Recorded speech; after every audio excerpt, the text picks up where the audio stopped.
If it ain't somebody that I used to know. That was really bad.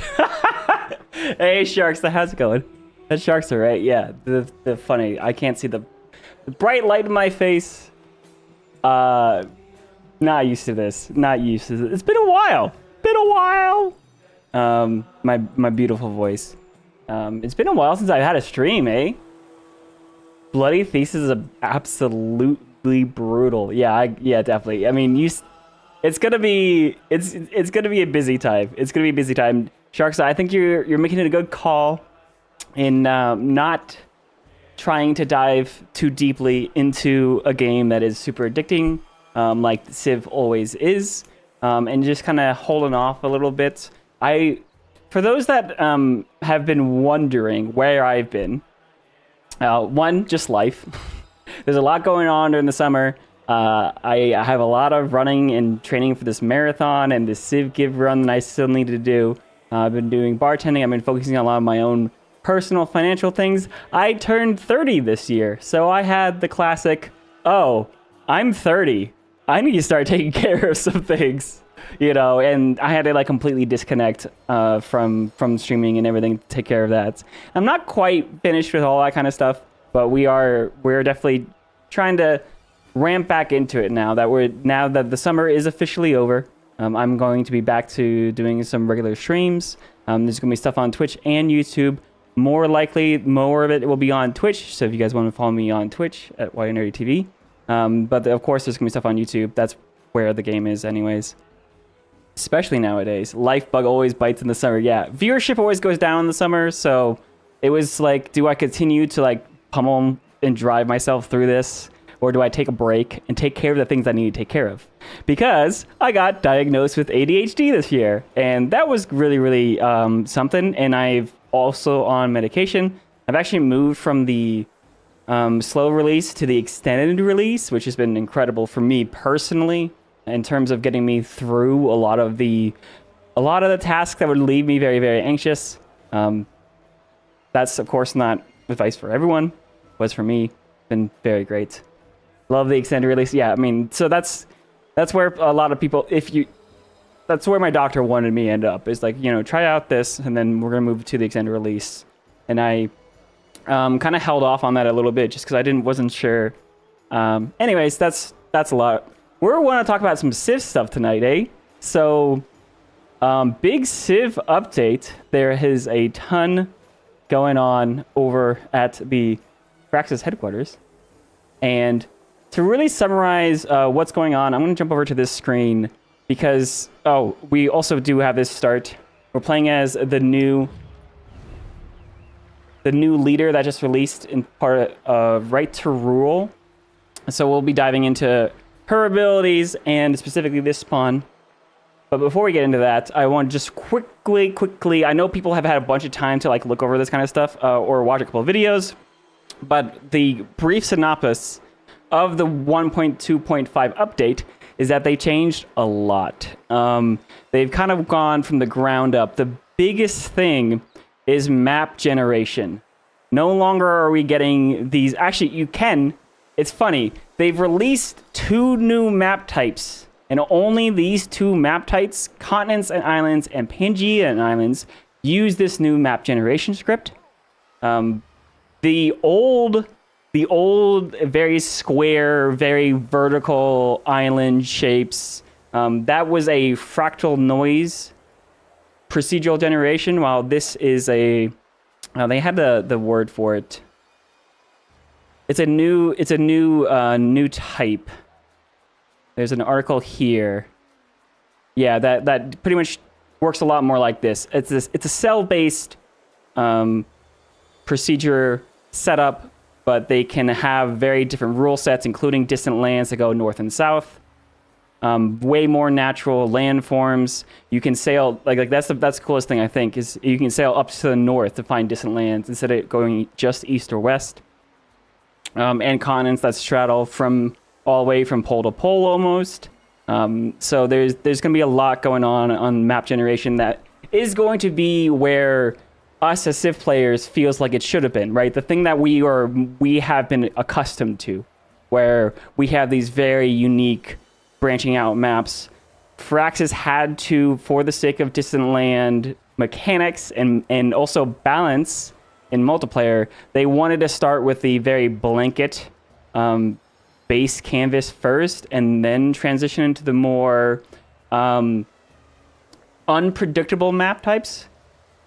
Because, like, especially with legacy paths and things like treasure fleets, you need to have some distant lands going on. Unless you play Abbreviated Ages, which, by the way, we're going to be playing Abbreviated Ages. I will stand on this hill forever. Abbreviated Ages is the way to play the game. It's my favorite way, personally.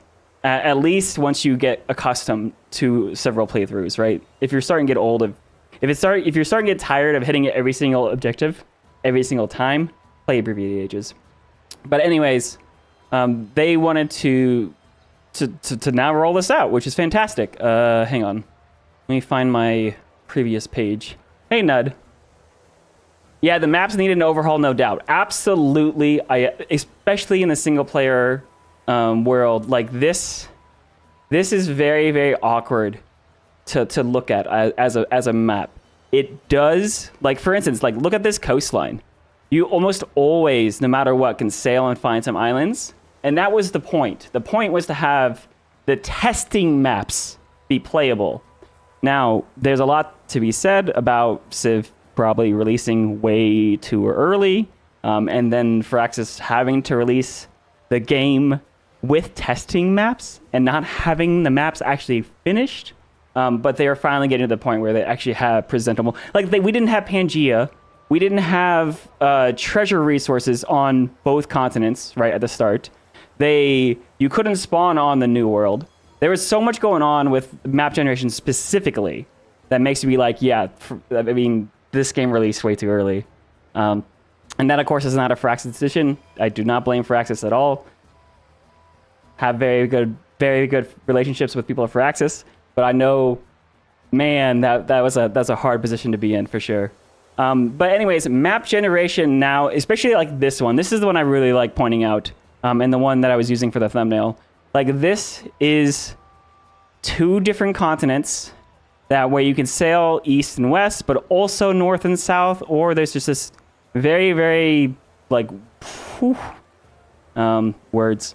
And you have some islands here. You don't have islands here. Like, there's places, and we'll see it. We'll see it. I've been playing where sometimes you sail out into the ocean to find the distant lands, and you don't find anything, and your ship sinks. And it's hilarious, because it's just like, what if Christopher Columbus was a dumbass? And, well, he was, but anyways, what if Christopher Columbus didn't make it? Like, that's what the voyage was. So it's we'll see what this map looks like. I have not, of course, looked at this map. This is a continent's, also UI adjustments. But if we go ahead and we go to the advanced options, you can see we have Antiquity, Age, Online Speed, Abbreviated Ages, so we can get through this game very quickly. 10-turn age countdown. We're playing on the continuity game mode because that is the default now. I'm kind of unconvinced that it is quote-unquote better. I think it's better for single-player players or people that don't want to, like, memorize what they lose and what they don't. But in terms of multiplayer, I think regroup is the way to go. I think we have a bunch of default settings here, and it's all on deity except for one setting where additional walls on AI settlements. The AI gets free walls on their settlements as soon as they unlock masonry or castles or whatever the modern era tech is, urban defenses. They just get like 4 or 5 like free walls, and they all happen at the same time. I turn that off. That is the one thing. I keep the combat strength on deity, +8 combat strength on the AI. Sure, whatever. But the free walls is where I'm like, wow, that was lame. But anyways, the map that we're playing is continents and islands. We can see right here. So the other big adjustments, right? We're talking about some UI improvements. Well, I'll show you exactly what these look like, but I looked at it a little bit. Basically, the production menu, way better. There are the production menu is way better. The growth event, where you're placing your population, is way better, and the overbuilding. UI is way better. I think those are the 3 big ones I wanted to mention. There's now diplomatic and expansionist type city-states, so there's more variety of different types of city-states. Of course, these are all very... you still pick your favorite bonuses that you like, but there's a big strategic rebalance pass. So a lot of the percentage modifiers, especially in the attribute tree, had been removed. Like instead of the diplomatic, plus 3% yield on all yields per alliance or whatever it was, or I don't think even that one required alliances. Those modifiers get really, really out of hand and snowball really, really fast. And the biggest problem with it is that it transitioned through the era. Because they come through the era transition, it means you could win the game in modern era in like 20, 30 turns, like flat. So what they're doing instead is the bottom of the tree still has a very strong bonus. 3 influence and 5 happiness per age, repeatable. It's not going to be percentage modifiers. So it's going to be, you can take it multiple times. It's going to stack, but it's not going to snowball like crazy. Just because there's too many modifiers throughout the game that are like that. But then there's also a bunch of other bonuses that have been adjusted. Look, it's often easy to build every building in the age. While it's not inherently a problem, it reduces strategic decision-making. Players were choosing when to build, not what to build. Building value also diminishes as yields decline. So one of the things that they added is scaling production on your buildings. Now, if you've played Civ 6, you're familiar with how production scales on your districts. But there are no districts, or your districts are basically 0 production in Civ 7, where you're just building the buildings. So they added the production scaling to the buildings themselves. Now, the production scales by 2 factors. The first one is how many buildings you've built in your empire. So basically, the more buildings you build, the more expensive the next building gets. Which basically means you want to choose what to build. You can't just build everything, right? Because things will start scaling production-wise out of hand, and you won't be able to build everything. So you want to pick and choose what to build. Which is good, because you don't want to build everything in every single game. You want to be able to focus down. And I think that actually goes in with abbreviated ages really well, and I'll show you guys that. The other thing is production. The buildings scale on production based off of how many settlements you have, which gives you a little bit of a nice little nudge for the tall play style people, the people that are playing under the settlement limits, where they'll be able to get up more buildings in a small number of cities than a lot of buildings in a large number of cities. And because as much as Civ 7 has reintroduced and added more of a ability to play wide versus tall, there's still a heavy leaning towards maximizing your settlement limit and not having, limited to 3 cities or this or that. So they wanted to buff that as well.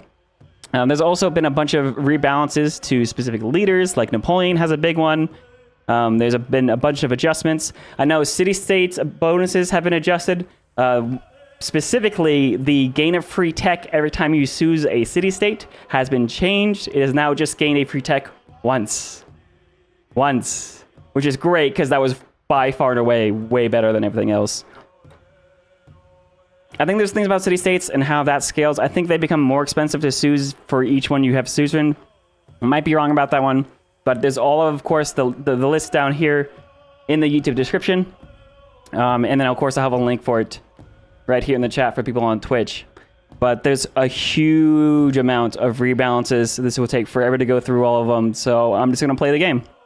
Unit maintenance now scales better throughout the game. So having a bigger army will actually be more of a drain on your resources, especially into the later eras. Just so that's more of a decision, right? There's a few different town rebalances. Basically, the city halls don't provide production to towns anymore. That doesn't happen until you become a city. And there's a couple of boosts and different changes here. A lot of policy cards, specifically things in the modern era in terms of legacy or the victory conditions. Those paces have been adjusted. There's AI adjustments, right? Including some bugs that they removed. But AIDS transitions, adjustments, diplomacy adjustments, environment stuff. a bunch of little things here, right? UI adjustments I'll show you guys directly, and then of course the content for Right to Rule is released. So we will be playing. There's a bunch of different civs that have been released, right? We already saw Assyria and Daviet, who are of course a antiquity and then an exploration area civ. Silla is a antiquity Korean civilization, so that's fantastic. I love being able to see Korea make it into the game now, because we didn't have Korea. We had China and Japan, right? But we didn't have Korea. We now officially have a Korea, and it also provides, personally, I think, a better pathway for certain leaders like Himiko, where Himiko, instead of going, her default start is the Mississippians, a Native American. I hate that. Anyways, so how I'm probably going to play Himiko is starting with Korea and then moving into Han China and then moving into Meiji Japan. You could also go for a pathway where you go into the Majapahit or into the Hawaiian to have more of the island-based play style where you move then into Japan. But anyways, and there's Qajar, which is a modern day Iran. So a unique pathway for Persia, right? So you can have Xerxes that goes from Persia into probably Abbasid into then Qajar, which is Iran, which I think is really, really interesting. So our leader here, Lakshmi... wow, I should have looked at the pronunciation. Hang on a second. Hello. Because I know I'm going to say it a bunch. I'm realizing this is the one thing I didn't look up. Oh my goodness.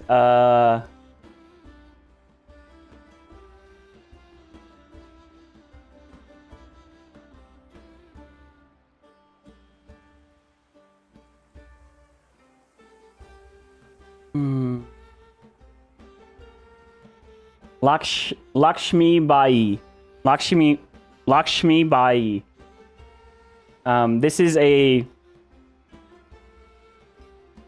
a modern era Indians leader.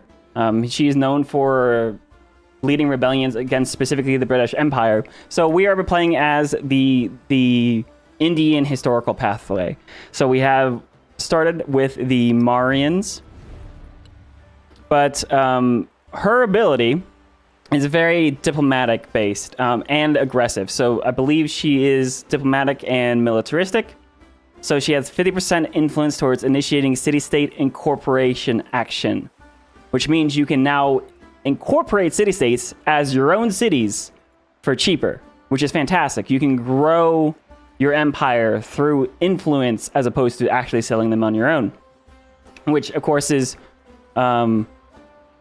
which is great.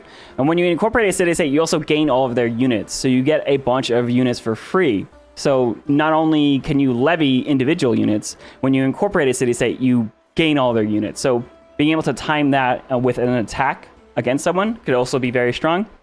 And then, when one of your land military units defeats an enemy unit, gain influence equal to 100% of the defeated unit's combat strength. 100%? That seems pretty strong. I don't think... Was that written differently somewhere else?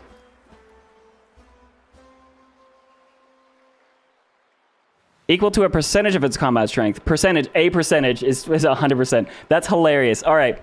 So I think that might be a little bit strong. I think it's also really interesting that it's all land military units. So remember that. Going to war can be very profitable in terms of gaining you influence. But at the same time, influence can be used to sway wars to give yourself combat strength to then push the war effort even more. So killing units gives you combat strength to go kill more units. I think that could be really, really snowbally.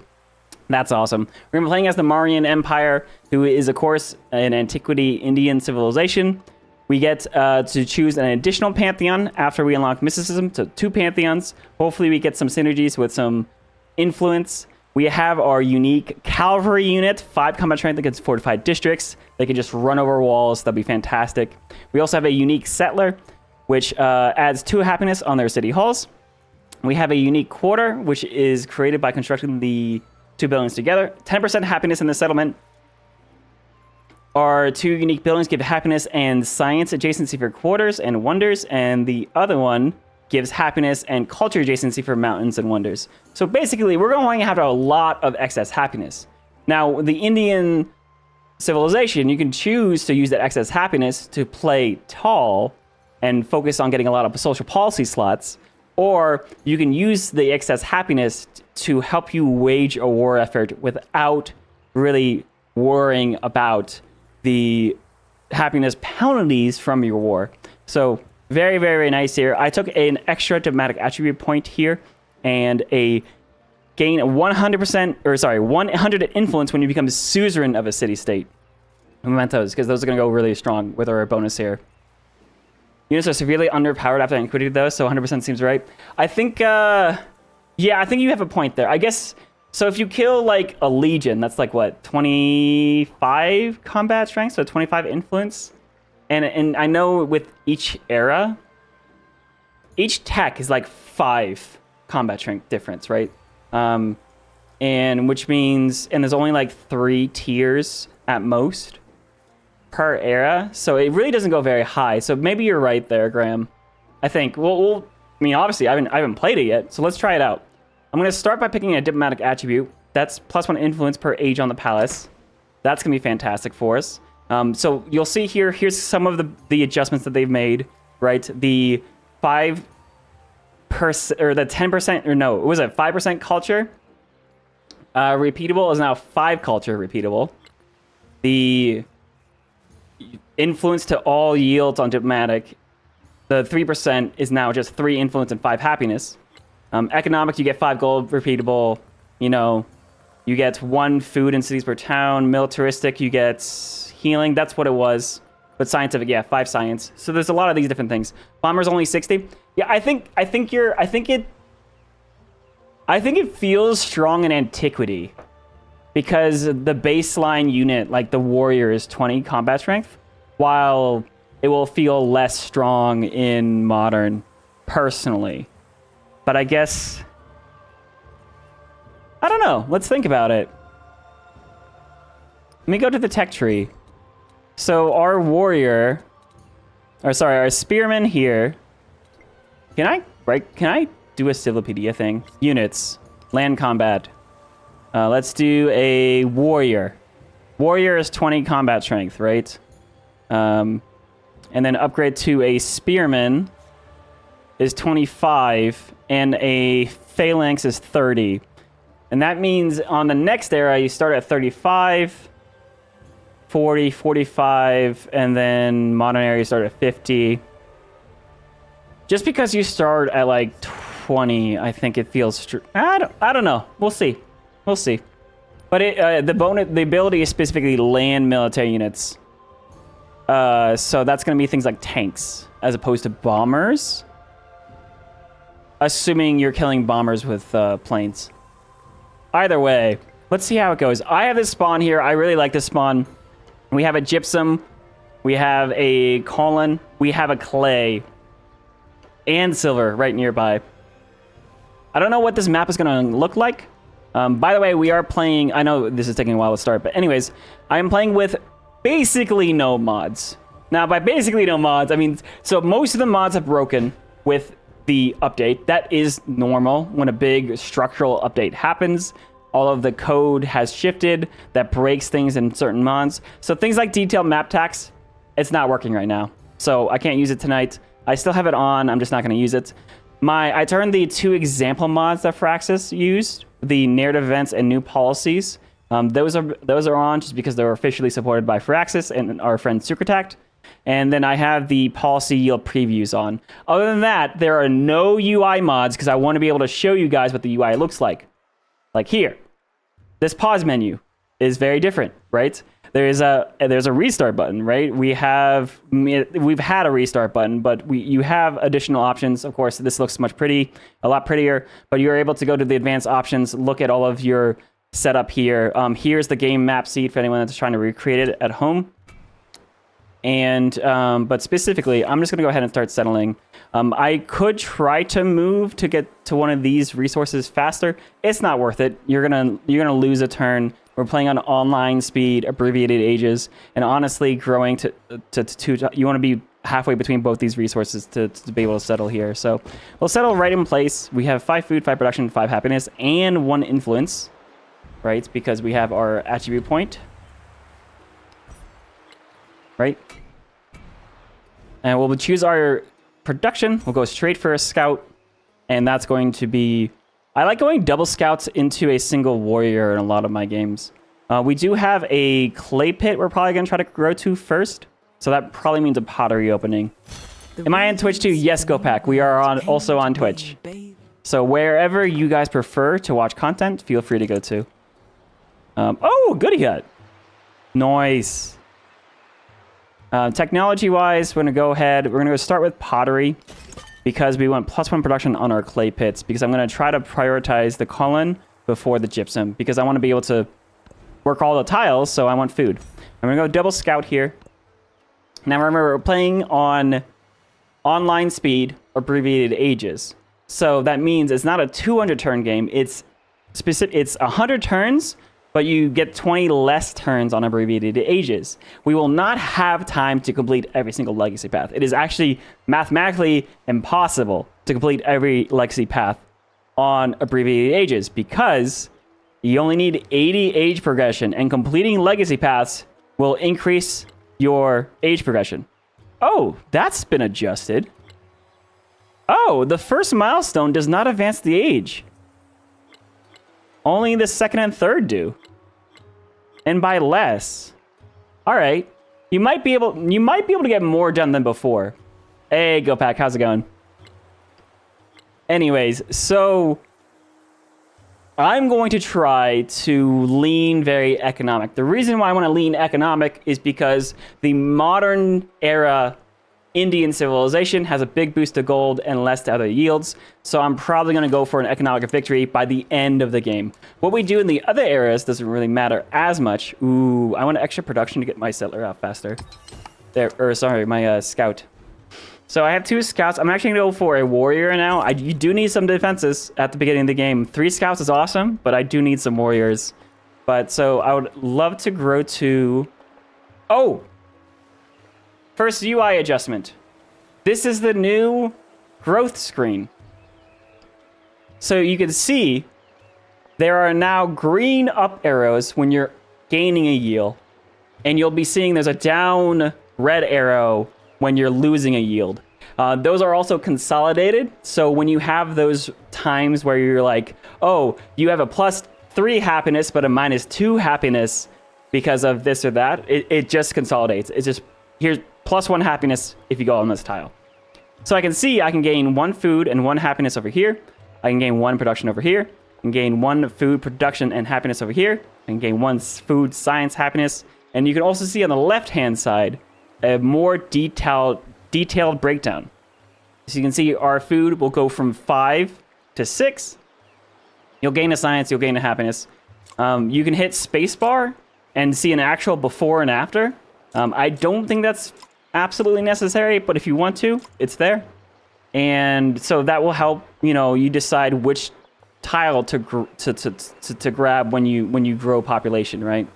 You can actually see, I can't put a specialist here, but it's saying right now that you would be, if you were to put a specialist on this tile, you would be gaining science and culture because of how specialist works, but you also lose food and happiness because the maintenance costs of specialists. So that's basically how the growth indicator works, and how I'll especially when we get to specialists, we'll show that off. I want to get over to this column as fast as possible. I want to have food as well instead of just 1 science, right? So this is just the better tile. So let's grab this clay pit. That's going to go work with pottery as well, and we'll be able to grab that very quickly. You can see they haven't. This is one thing I want them to adjust is these numbers. The population urban rural, the 1 turn till growth, 3 turns to build the warrior, that still needs to be changed in my opinion. That feels very, like, a lot of things about Civ when it was released felt like programmer art. Like, it was in progress, not really refined artwork. It was just enough to be able to test the game. Makes it feel like the game wasn't done, right? Ooh, another goodie hut. Fantastic. So, I hope they adjust that soon, too. By the way, I do want to be clear. I've always enjoyed playing Civ in all of its stages. And I'm enjoying the process of watching the game grow. I'm not saying anything in terms of... I mean, it would have been nice if it was fully done when it was released, but it is what it is at this point. We have camels nearby. We have more. Food and gold. And also, that's just my opinion. That's not like based off of anything tangible. I could go happiness for celebration. I'm going to grab the food, right? Because that's going to help me grow to my production tiles. I actually have the colon, so now instead of 5 food, we already have 10 food per turn in the capital, which is huge. We'll get that growing very quickly. I'm going to go ahead. I don't know where to go, so I'm going to do the search function, and there is a good hit up there. That's fantastic. Ooh, we have 2 independent powers that are hostile. So I'm going to be careful. This actually feels like an inland lake. We might be at the center of a continent. I'm going to grow to the quarry. I could get food and happiness or production. I'm going to go food and happiness just because that'll help us grow really quickly over. And then I'll get my warrior up here. Now, we're only at 4 population. I need 5 to build a settler, but we unlocked the brickyard. I could go straight to writing to get a library down to get through my text faster. But it looks like my best library is right here next to these 2 resources. But I could just go build the brickyard first. Yeah, I'm going to need the brickyard to get to this tile. So let's put down the... Oh, and here's the production menu. The new production menu. Now, what you've seen before is that the number on that is highlighted for like the production from a brickyard, it would just show you the highest possible yield, but it wouldn't really like take into account in this day with in this day with DLC, no game will ever launch finished. Yeah. I mean, I agree. It's just oh man, it's just but Civ though. This is what the UI looks like now, where it says what the baseline production of the building was without modifiers, and then you can see this 3 and this little warehouse icon. This 3 is the adjacency part. So now instead of just showing you the total that you could be getting based off of one of the random tiles, which was normally not the best tile anyways, what it's telling you is the baseline production and the adjacency, or for warehouse buildings, it's actually the number of tiles that this building will affect. So it's a +1 production building, and it gives you +1 production on clay pits, mines, and quarries. So you can see 1 + 3 is 4. So this is actually a 4 production brickyard, because I have a mine, a clay pit, and a quarry already. So you can see now I'll place this, and you can see it will say if you put it here, you gain 4 production. And you'll see in the upper left, right, it just says +4 production.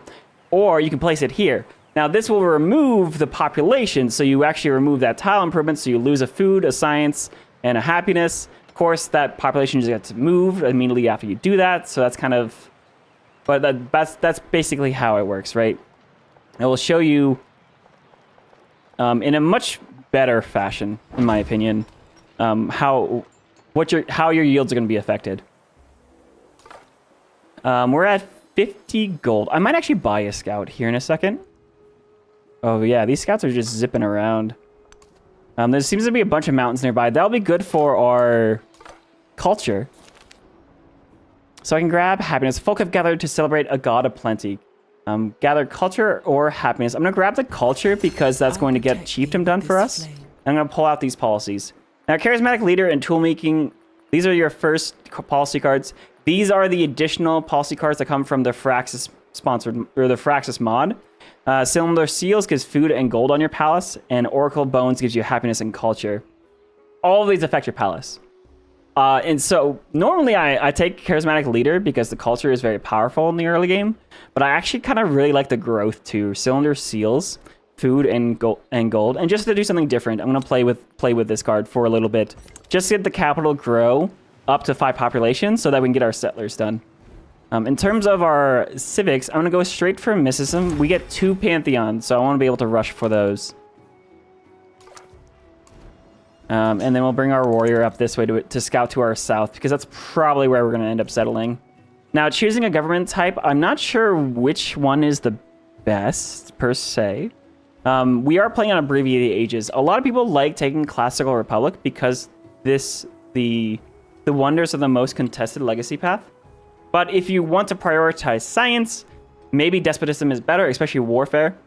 And also, maybe if you're just trying to focus on your economy, maybe you go for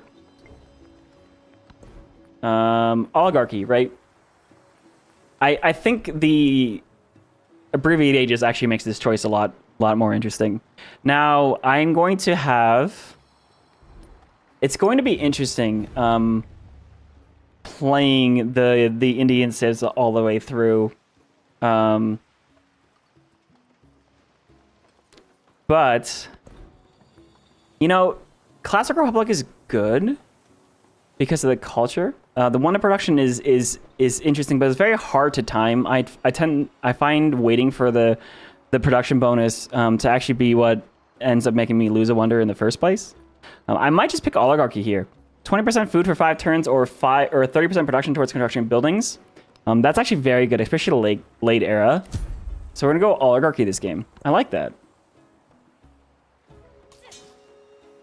Yeah, we'll send my warrior out here. We're at 63 gold. I'm going to go ahead. I'm going to buy another scout just because we can. Like, I want as many...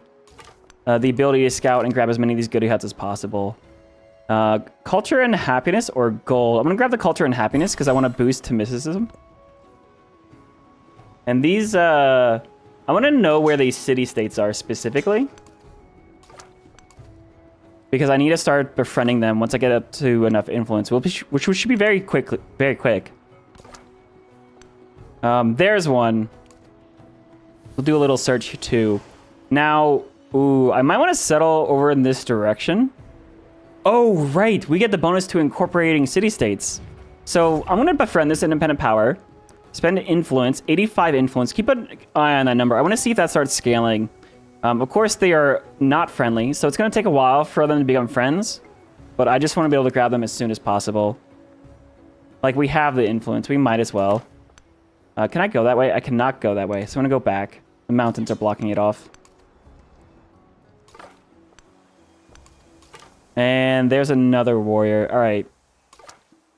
There's another goody hut. I'll be able to grab that. This is an interesting little lake here, I think. And there we go. We can grab the quarry. We now have +2 production and +2 food in the capital. Those resources will be moved to our second city as soon as that city gets online. Yeah, that's unfortunate. Run away.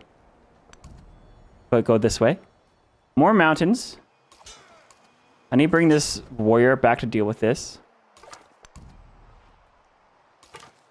And then we'll grab this goody hut. There's gold up this way. Ooh, tile becomes a horse resource. I don't think I'll settle over here, so let's just grab the immediate food for the capital. Because we finished our brickyard, and now I can grab a couple of settlers.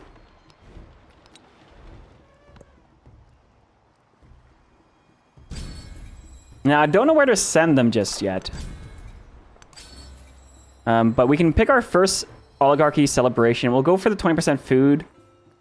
Because we're working on settlers right now. Food is good early on, while production will be better later on. And we'll take Charismatic Leader now. Actually, I'll take out Cylinder Seals now, just for plug-in tool making, because I want the production for the settler. Right, we hit our 5 pop. We're at 6 pop now, actually. And there, I gotta be careful about these warriors and this scout. I don't want to lose that scout. I spent money on him, so I really don't want to lose him. I'm gonna go down to the south. Maybe this guy can go... This seems like it's gonna be the coastline. So we will want to control the coastline, but I do need to be careful. I want to get over this way eventually. This is a standard size map, so it should be relatively big, but it's also continents. All right, we got writing unlocked. Oh, I didn't mean to go for writing. Anyways, we have libraries unlocked. I'm gonna go masonry, so that we can get production on camps, woodcutters, but specifically more production on mines, because we have a lot of mines. This scout cannot go this way. He's gonna go through the mountains. And this one's actually gonna go up north now. And yeah, we met Augustus of Rome. Nice. Now let's go into the trees. And we have our mysticism. We'll get discipline to get a commander. And our settler needs to decide where they're gonna go. I have resources around. We have what? Iron, camels, marble. We're already befriending this independent power. There's a bunch of resources. There's actually a very nice library right here between these resources. Specifically looking at the settler lands, I could settle pretty much anywhere because there's so much fresh water. And there's also mountains nearby. So I think settling on this river tile, so we can get monuments this way, a library this way. We can get a market over here next to the water. Yeah, let's go over there onto the river. I'm gonna go straight for the next settler. And I'm going to also grab additional culture to try to get the commander faster. We did meet Rome. My influence is very important. I don't know if I want to do friendly meetings, but I think to our neighbors we will. I don't want to go to war immediately with anyone. I will be going to war with people in this playthrough. I just don't know how early we can. But we do have pantheons. Oh, and we did get here fast enough. We actually got here before any AI. None of the pantheons are gone. Amazing. Dude, all right. So we can pick city patron goddess to get 2 influence on the altar. Wait a second. Oh, that's not 2 influence on the capital with an altar. That's 2 influence on all altars. Okay.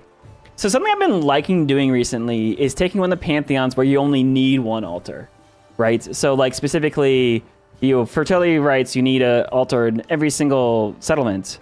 But things like God of Healing, you get 5 healing in units in rural tiles with an altar in the capital. So you only need 1 altar.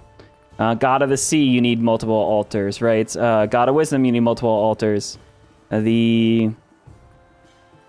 But the God of Revelry and the Trickster God, they only require 1 altar. And because you're limited on how many 10 things you can build, I like being able to get the maximum benefit from my Pantheon by building just 1 altar. It's fantastic. But getting 2 influence per altar, maybe that means I will build multiple. But I think we're still going to go... Ooh, Stone Circles is very good here. Because we have, what, how many mines? A lot. But Trickster God could be very good too. 25% influence towards endeavors and sanctions with an altar in the capital.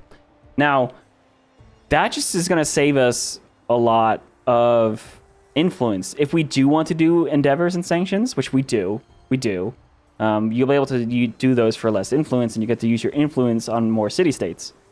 Usually you have to decide whether you want to use influence on city-states or on endeavors early on, but this will help us do a little bit more of both.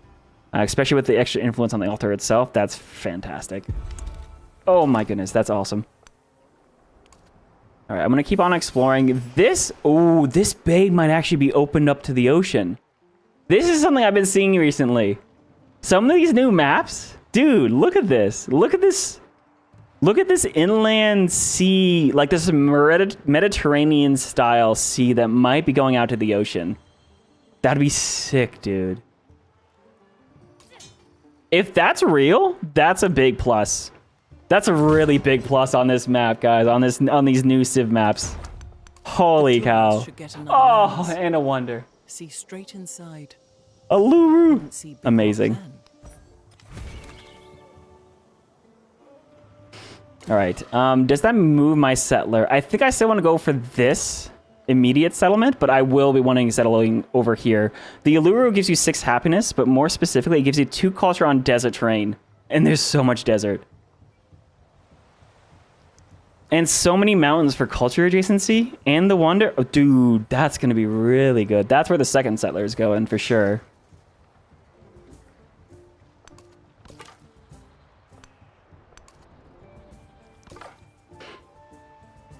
I don't know. I can't really... Ooh, actually, I might want to step out here just to see what it looks like. I need to know. I need to know. I have 50 gold. I need more for a slinger, but we don't have animal husbandry yet anyways. Oh, and there's camels? Yo, dude. All right, so growth event. I want to go over to the silver so I can buy... Oh, no, the clay. All right, so there's a farm here. It gives food production and happiness. Very good productive tile for us. And it gets closer to clay. Amazing. Next turn, we'll get our settler. The Trimurti. Survivors and holy people have chosen a site for the new shrine, and priest comes adorned with color for the decoration ceremony. Worshippers are already gathering to hear how the finest materials will be used to create statues of Brahma, lover of the arts, giving you happiness towards the next celebration. Or Vishnu, god of kings, 10% production towards training all units. Or Shiva, and the end and the beginning, which gives me 1 warrior immediately. 1 warrior immediately is actually kind of nice because we're kind of being attacked right now. Though the happiness towards the celebration would be useful. Let me go. We need 9 per turn too. It doesn't tell you exactly how much happiness you need still. But it's 2 turns from a celebration. That would give me a boost to food. And also another policy slot. So actually, I'm going to grab the happiness here. Because that's going to immediately start a celebration for us. Now, Augustus wants a culture exchange. I will support this. I don't know where another city-state is yet. Ooh. Yeah, the only culture is really good. I need to know where the city-states are. I'll support it for now. Ooh, there's gold up that way. All right, when I come up here... Oh my goodness, it might open up. It might actually open up. Oh, where are you going? You're running away. All right, my warrior needs to come... I do enjoy that settlers can defend themselves. Oh, wow, there's another coastline. Oh, I guess I did see that earlier. I'm gonna need to get early boats this game. I need to see where they're going. I don't like they're gonna come over this way and pillage my things. There's another warrior coming. I should be able to buy a slinger though, and to be able to take him out. So I'm just gonna stand there and heal. He wants open borders. I'm okay with that. Now the altar we should prioritize getting up. The library we should prioritize getting up. The granary would be nice. I want all of the things. I actually can't build a library when I want to because the barbarian's there. So I'm gonna just build the altar. I'll put that in the city center. Ooh. Actually, I could put it with the brickyard, and that will finish this quarter. So this is when this UI is actually starting to really shine here. Because it'll tell you immediately that by placing the altar in the city center, you gain happiness and influence, but it incurs a maintenance cost. But putting over on this tile, you get an additional science and culture. And it shows you arrows for the adjacency. The arrows are the palace adjacency to this building. Like, if you put it here, you'd be losing a lot on food and production and gold and science. But if you put it here, you gain on science and culture. Yeah, we're going to place it and finish out this quarter. All right, let's do a little search. Oh, yeah, look, there's deep ocean here. Oh, wow. Oh, my goodness, this opens up. We have not an inland lake. We have an inland sea, a Mediterranean style sea, where our capital can get all the way out to the... Oh, my goodness, that would be so good for the exploration age. That's so much fun. Oh, hello. That's a problem. That's a problem. I have 60 gold. Let me buy a slinger. Start dealing with the problem. Yeah, that's a problem. All right. It's a little bit too late to fortify, but you're gonna try. We'll bring our scout back. Yeah, look. Yeah, that's the end of the continent. That's crazy. We are also actually friendly with this independent power already, so that's happening very quickly. It's turned 17 already. That's pretty far ahead on online speed. But we have our 2 settlements. Oh my goodness. All right, yeah, I need to find these guys and stop them. All right, well, we're gonna take out tool making. I'm gonna plug in priesthood to get gold on settlements because we're about to settle these 2 settlements. This settler actually survived a hit, but he'll get away.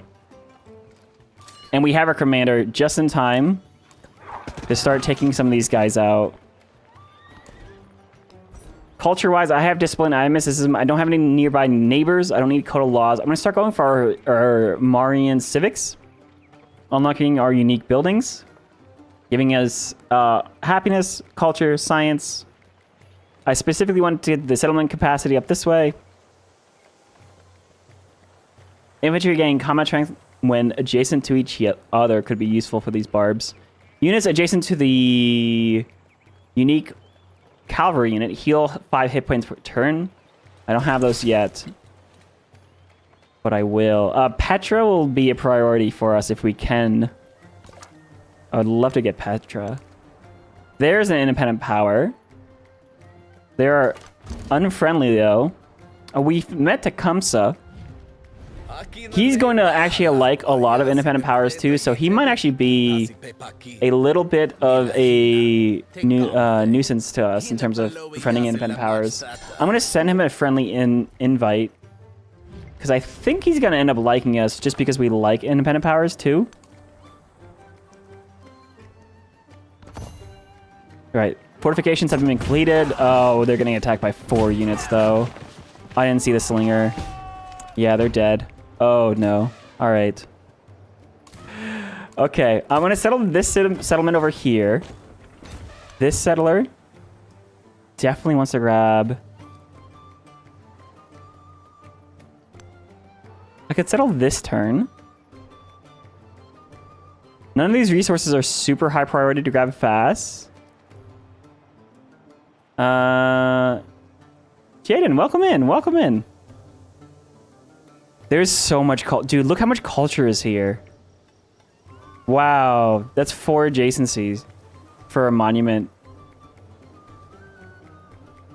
I could settle in place. I'm just gonna spread my settlements out a little bit. So I'm gonna go there. I'm gonna grab the sheep immediately. That resource gives production and happiness, so I'll come back to the capital. The capital needs to probably work on pumping out some units, unfortunately. But we can one-turn them. We're going to grab a couple slingers and a couple warriors. I actually wish I had despotism now, so I could crank out a bunch of infantry. And I want to make sure that these guys do not burn any of my stuff. We have a promotion. And I've actually been really liking the leadership tree. Especially on online speed or multiplayer games. The 5% yields to your settlement when it's stationed in a district is really good. Just in the fact that it takes you can just park them in your own settlement. You don't even need to use them.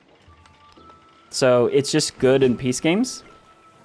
Or just helping you get your yields up to attack someone later.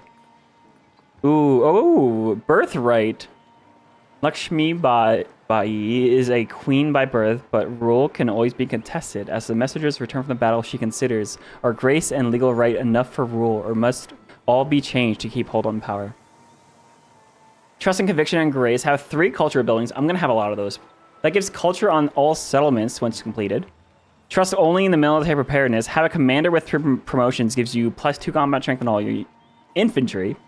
Or place trust in foreign relations and just gain influence immediately.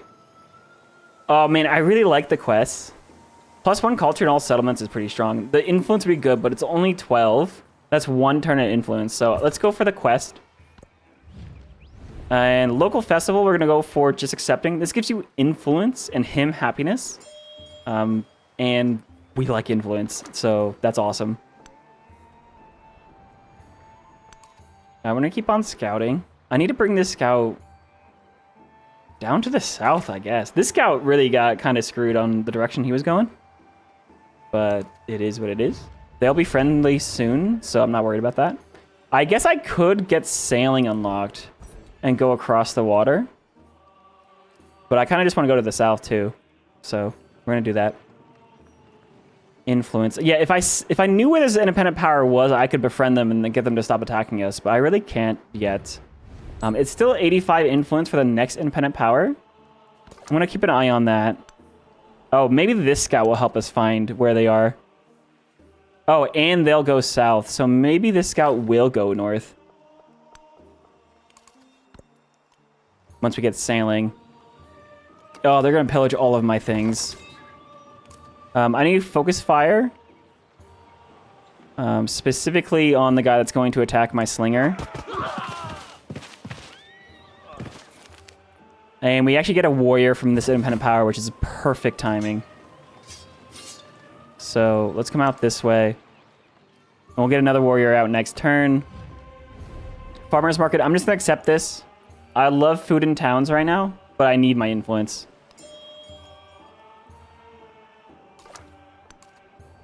Oh, there they are. I think they're right there. Military aid. Actually, military aid would be useful for fighting these guys. I'm just going to accept, though.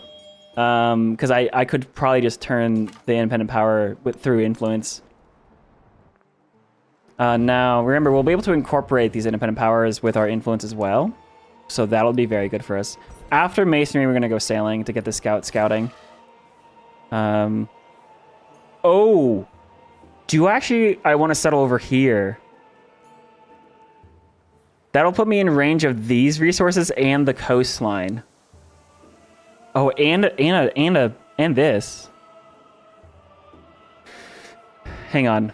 I could settle here and I could settle the coastline, though. How many of these tiles are desert? Oh, wow. You want to get the city that has a Luru have as many desert tiles as possible? So, yeah. Let's settle right here. That'll grab all of these desert tiles.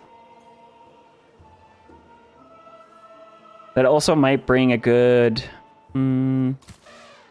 Let's just go here. Yeah. Oh, of course Rome is standing there. That's okay.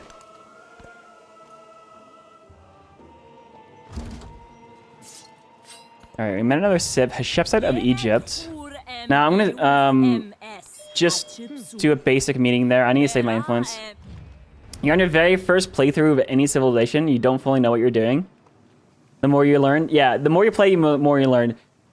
This is a game that you're going to constantly be learning. You will, every single time you play, it doesn't matter how many hours you put into a game like this. I have over 2,500 hours in Civ 6. I felt like I was learning something every single time I played it. That is absolutely part of the process and part of the enjoyment of the game. So, welcome to your first Civ game. That's amazing. If you are interested in Civ 6, I do have a lot of Civ 6 content on my YouTube channel. Civ 6 is definitely a game that is way further in its development. Obviously, Civ 7 just released. They're also trying to catch up in terms of the complexity of the game. Because whenever you release a Civ game, you start off very basic, and then you have to get more complicated as you go. It's just how Civ games are developed, because you have to get the foundations right first before you can really dive really heavy into all of it. But, oh, that does actually take another turn, so that's kind of annoying. But, yeah, no, welcome. I want to grow to this sheep. I would get production by grabbing the iron and then the marble and the sheep. Ooh, actually, I kind of like that. But getting the sheep as fast as possible is also really nice. We're at 3 population.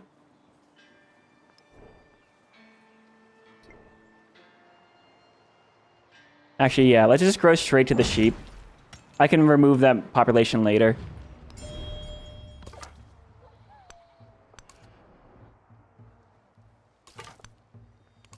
Oh, there's a good hit there too. Oh, yeah. All right, I need the production bonus from masonry though. So, and then, yes. Ooh, and that's where we see Troy, which is a diplomatic city-state. Or diplomatic independent power. They're actually right next to Tecumseh. And Tecumseh's already befriending them, which is unfortunate. It would take us... We would have to beat them to befriending within 5 turns. Oh, this barbarian problem will go away in 5 turns, basically. Just because they're going to be friendly. They'll be part of Tecumseh's army. Which isn't ideal. But that means I'm going to go ahead and befriend this independent power up this way. Because I have the influence.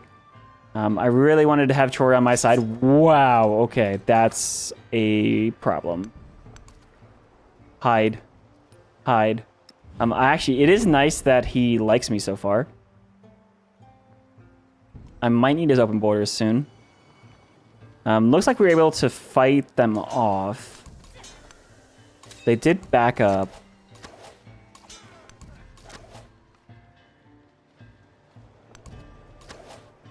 All right, so we at least have a standing army now. We have 3 warriors, we have 2 slingers, and a commander. I'm going to purchase to fix our farm as well. And now that we have those, I can prioritize getting things like our library. So you can see here, 3 science and 2 adjacency. That means we have a +5 science library somewhere. And right here, where we were looking at, either of these tiles actually is a +5 science. So I could put it on either tile. And I think in terms of our city planning, I might end up putting a monument here. Or I could put the library here, you could put a wonder here, a monument there. Either way, we're going to put it where we were planning on, and that's right there on that tile. Let me see if there's any good hits. Oh, there's a scientific independent power. So yeah, I want influence for that next. He's going to stand there and wait. We go for sailing soon. And there we are. We can finally settle. Rode through the mountains. Immediately grabbing the Allura and getting culture on all of these desert tiles. Man, that's nice. We are on PC, yes.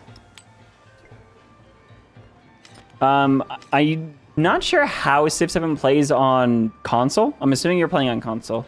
I know in terms of how they've adjusted the UI, it is way more console friendly than Civ 6 was. To a lot of PC players' dismay, but he was the first to construct a wall. Play on the easiest difficulty and to get them swinging things. Absolutely, that's a 100% what you should be doing. Absolutely. I'm gonna attack this guy and get another promotion on our commander. That'll get us the leadership promotion. This is actually really nice because you can actually promote outside your own territory, which I find very convenient. Take the slingers to attack here. We'll kill those slingers there. We'll try to stay in somewhat of a formation, but they're fine. Hey, is Civ 7 finally worth it with the 1.2.5? That is a very good question. No love. That is a question that is very hard for me to answer personally, not knowing what your money situation is. But I would say Civ 7 is leagues way better than where it was on release. The big parts for the update right now are the improvements to the UI. It is like these are looking way better. Placing. This is way less confusing than it used to be in terms of where you're placing. There's of course still a lot of numbers. I think there's still room. There's plenty of room for the game to grow, but also the map generation. Looking at just this map generation is way cooler. Look at this. Look at this. This is the new continents and islands map type, which uses a new map generation script. So instead of using just a fractal noise, very flat square cookie cutter, and I'm using those terms like that. Those are actually what the terms are. Map generation, which was put in place because they were very much testing the game mechanics and how they feel, and trying to get a map that worked every time. as opposed to getting very unique and interesting, and every single game feels different. And that's why when they released Civ, the map had just balanced map type. Now there's a standard map type, and now there's new map types. Now there's a Pangea, now like a Pangea Plus. Then there's the 10,000 steps. I'm not taking steps. That's funny. Anyways, look at this map, is what I'm trying to say. This is the new continents and islands map. So you can see immediately that I have no idea what's happening on this continent. There, I was going to the left, and then I knew there was a lake above me, and I knew there was a coast over here, but there's a coast over here. It's like, that feels kind of small, but like you can see it's going to go further out to the west this direction. And then this is not just a lake. This is like an inland sea where you can actually, go all the way out for exploration area. Now, I don't want to settle up this direction for exploration area later anyways, but this is, this map on its own is looking way cooler for specifically this single player play style. And I say that because multiplayer, you want the balanced maps. You want to be able to, like, no matter where you are, find the islands just by standing a couple tiles. You don't want that in single player because it's not as fun. But in multiplayer, where the game is more about you versus someone else, and you want to have that level playing field, for single player, these map types are great. You stopped at 1.2. Oh, so you already have the game. So in terms of monetary bonus, I would say 1.2.2 to 1.2.5 is a fun back. I would say there is going to be a little bit of the fun back, but in terms of what has changed between 1.2.2 and 1.2.5, there's a good amount of change. It's not a huge amount of change. Because 1.2, did they have Pangea Plus already? I think Pangea Plus, for me personally, was like the turning point where I was like, oh, I'm starting to feel a little bit of what I felt before.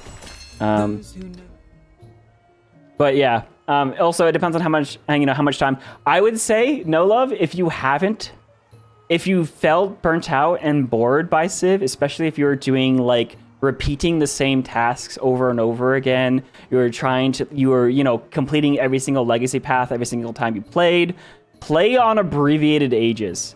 I'm specifically playing online speed, abbreviated ages, which means you only have a maximum of 80 turns for the first era. You're supposed to have 100, but with 80 turns, you do not have time to finish every legacy path. You have to pick and choose. Right now, I'm going going economic.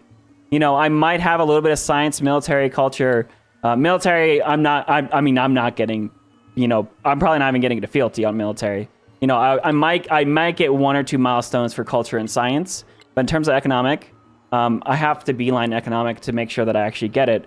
And what it does is that it's not just that you don't have to do everything because you don't have enough time to do everything, but the way you build your empire is actually different, right? Because if you have enough time to build everything, you settle your cities, you get your resources, you get your codices, you get your wonders probably by the end of it. Maybe you do a little bit of war at the end, but you reliably get everything done in the exact same order. But when you have less time, you have to beeline science early to get the codices. You have to beeline the merchants and getting all your markets or your trade routes or your settlements up. Like, you have to beeline the wonders because you will not have enough time to build the wonders. You have to pick and choose, and I find that's way more fun. And I think something that they did with this update specifically aligns with that very strongly, where they now have production cost scaling on buildings. So every time you build a building, your next building will get a little bit more expensive, just like it was for Civ 6 and districts, where you couldn't build every single district because your districts kept getting more expensive. Now, every time you build a building and every time you get a new settlement, your cost of your buildings will go up by a little bit. That just makes it more that you have to plan. You have to build what you need, and you can skip what you don't. It feels a lot more. Just those by themselves make abbreviated ages and the building cost scaling, I think, are the two biggest things that are going to make the game feel different every single time you play it, because you have to pick and choose and beeline. And like you are playing your science game for Civ 6. You're playing your culture game. I'm not building that wonder. Like it's I think it helps a lot. You're on your second time period for your first play. You've hit the exploration age for the first time. Fantastic. Exploration age, the very first time you play, I think is very exciting. Because like, oh, all the oceans open up and you can go sail. You can do the whole exploring, which everyone loves in Civ. And you do it twice throughout the game at least. Very great point. You'll try it out this weekend. Fantastic. Yeah, no, like if you already have the game, then it's an easy. Why not? If you have the free time, I would say if you went from 1.2.2, I mean, there's not gonna be a huge adjustment, but play the game specifically on abbreviated ages, and knowing that your buildings are scaling in cost, and also like you have to play the game through. The era transition can feel rough. Depending on which style you're playing, always, just because you kind of get taken out of it. But force yourself to get back into it. Look forward to the next era. Like, at least start, like, play like 5 turns on the next era at least, and then see where that takes you, and see if you're having fun after that. Also, some of the buildings have been adjusted in terms, like, the monument now has 3 culture. I think it was 2 culture before. Anyways, it has a little bonus, 3 culture and 2 influence. Of course, bonus by mountains. I'm going to place... I don't have any mountains nearby, so I'm going to try to plan this to have a wonder between the library and the monument, just so I can boost both those buildings. And my detailed map packs are not working, but it is what it is. All right, let's grab sailing so I can go ahead and explore this continent.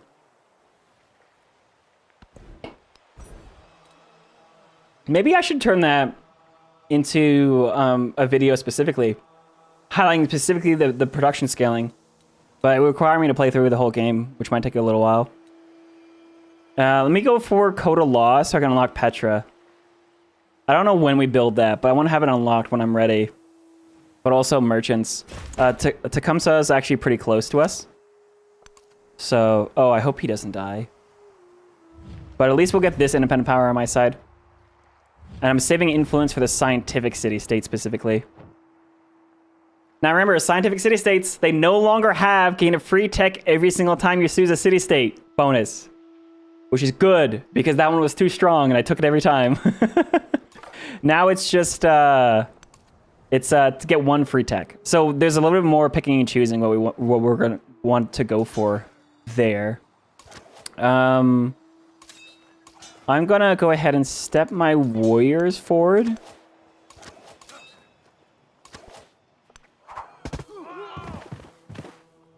Oh, he didn't die. Let's do a focus fire on the slinger. And actually take out the slinger as well.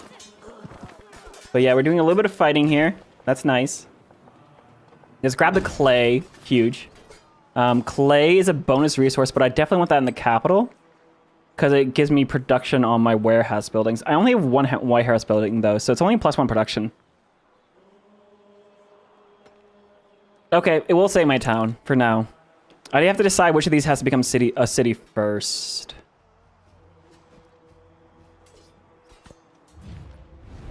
I accept not support the cultural exchange this time. So I try to make sure that my first 2 cities are where I want my exploration era capital to be. Because when you move the era, that's where you could decide to move your capital to, is your first 2 settlements, your first 2 cities. So, I mean, these are both going to be cities. Hey, thanks for the follow, by the way. So we have our independent power, or our city-state friend. We could actually grab a settlement limit here. That would be really nice. Spoils of War is 1 war support. Marka, there's actually some UI. There's new icons on this. That's interesting. The flat bow. +1 combat strength for range and siege units for every militaristic city-state type you're a season of. That's a big adjustment. Did you catch it? For every militaristic city-state you're suzerain of. Not every city-state you're suzerain of. That's really good. That's, yeah, dude. City-states were way too strong before. Plus, this used to be +1 combat strength for range and siege units for every city-state you were Susan of. That was way too strong. You could have like 12 city-states on your side. You'd be getting +12 combat strength on your bows. And of course, you get the next one. So it would be your infantry too. It was so much. You could grab hill forts. I do like bring some of these down because it makes some of the ageless city improvements better too. I'm just gonna take the settlement limit because that's just straight up good for us. And I'm gonna then move to getting the settler out and settling over this direction because like look at this. I want this. I want that. Let's grab the food bonus. 3 happiness on science buildings could be good. I'm gonna grab we went culture, we went gold. Survey, +1 sight on scouts would actually be good when my scouts are all moving together. 3 happiness on science building. I'm actually about to build a library. Let me get tool making for a little bit, but once that library is done, that'll be 3 happiness on the library, which will be very nice. And then I need to get open borders with Tecumseh so I can scout his land and see what he's doing.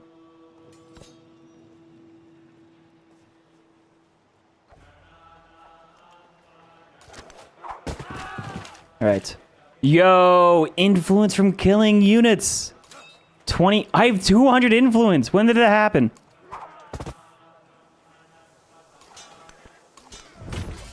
All right. Kill. Nice. Oh, there's that's a bugged icon. That's funny. All right. All right. Oh, I advanced too fast. I shouldn't have done that. I should not have done that. Let me grab the sheep. Put that in that town. Fantastic. I need to save up gold for getting these settlements up. But yeah, let's get a independent power friend here. And actually, I could boost along these other independent power friends. Independent friends. My independent friends. Oh, you know what I can do? Oh! That was my memento. When becoming suzerain of a city-state, you gain 100 influence. Which means I can then take this city-state and immediately incorporate it. Dude, that's so strong. That's only 80 influence.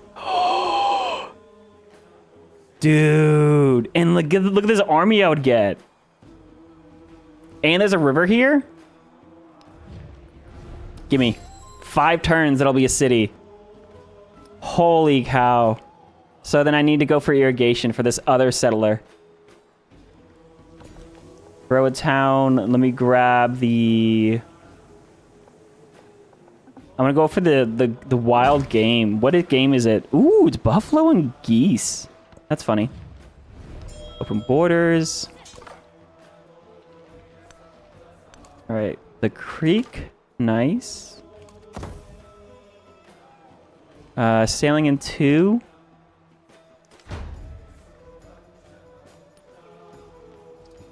All right. Yeah, Troy is now an independent power. I can no longer fight them without going to war with Tecumseh.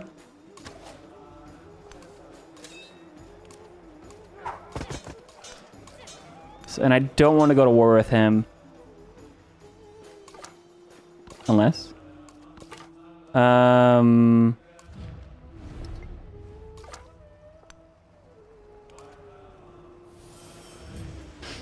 All right, what I can do is I could speed up the befriending of these independent powers. We have so much influence. 70? Yeah, let's speed up our scientific friend.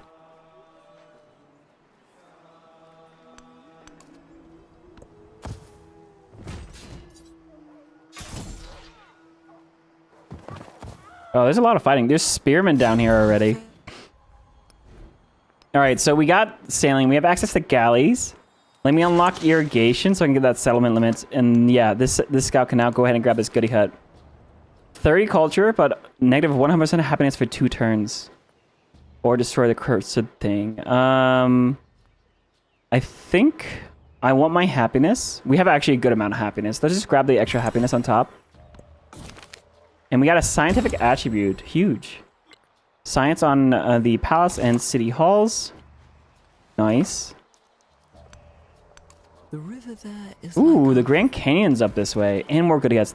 This peninsula might be a little bit empty. Oh, I meant to shoot. I wanted to kill that. All right, we have a settler. Now there's cotton and silver here. I should be able to get access to that cotton on its own. Let me just try to settle out this way to grab as many resources as I can. So the dyes is pretty far.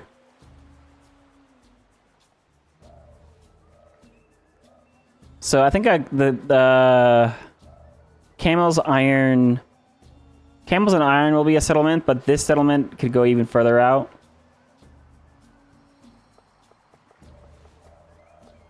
What's their movement on the water? 2 tiles? Okay.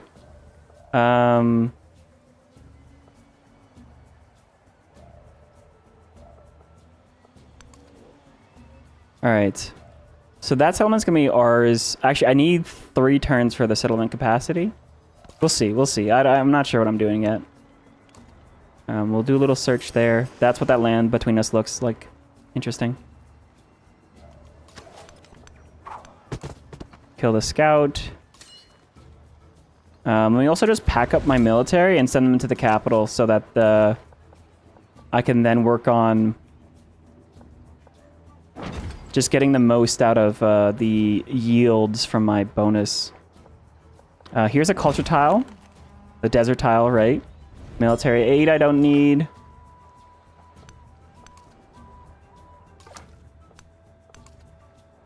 Alright.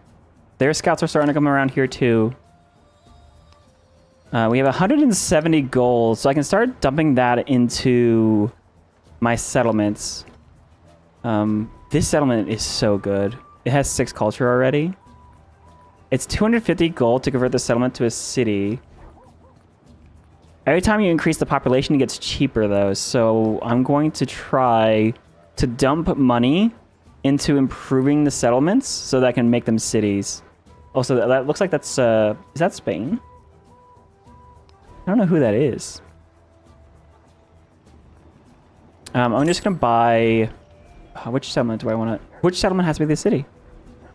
You need a library. You have really good monuments though. They both are gonna be, but I have to decide which one's first. Yeah, the Petro City. Let's just grab the brickyard. Now it's 5 population. It's 225 to make it a city now. You have 3 movement on land. Ooh. Wow, wait. That's actually really good up here too. I'm going to settle all over this peninsula. There's clay. Clay is so good. And Colin and tin. Oh, hell yeah. I could settle up here. Wait, is that an island? I think it's an island. Oh, we're going. We're going on the water, boys.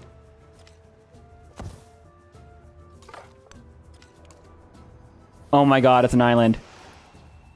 Oh my goodness. Dude, this map. Bro. Dude, this map is so sick. Like, I'll be honest, I did a test game. That map wasn't crazy, but this one's doing it for me.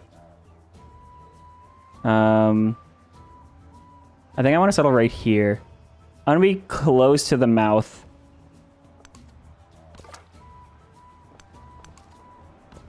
Alright, Goki is way down here. That's actually kind of nice for us. Ooh, Inca's unlocked. So we have irrigation unlocked. We have another settlement limit. Let's get the mastery to writing to get a codec. And let's go for the cotton over here. Oh, sweet. All right, this is now our settlement. And we have all the units. That's so nice, dude. And one of them's a spearman for no reason. Oh, backwards flank. Get him. Oh, man, that's so cool.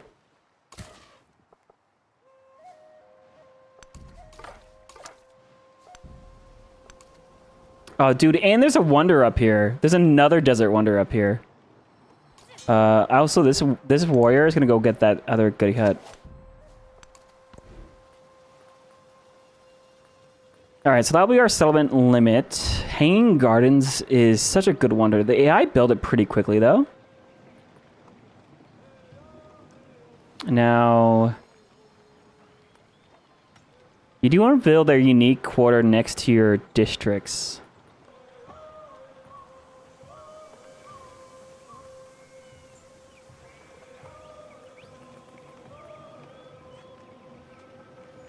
Quarter and wonder.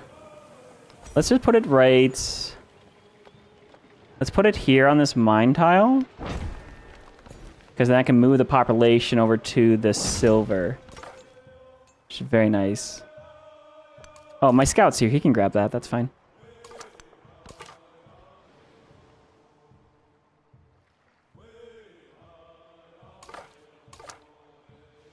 Whoa, whoa. Did I get another scout? Oh, it's this the city-state scout. Amazing. Dude, that's huge.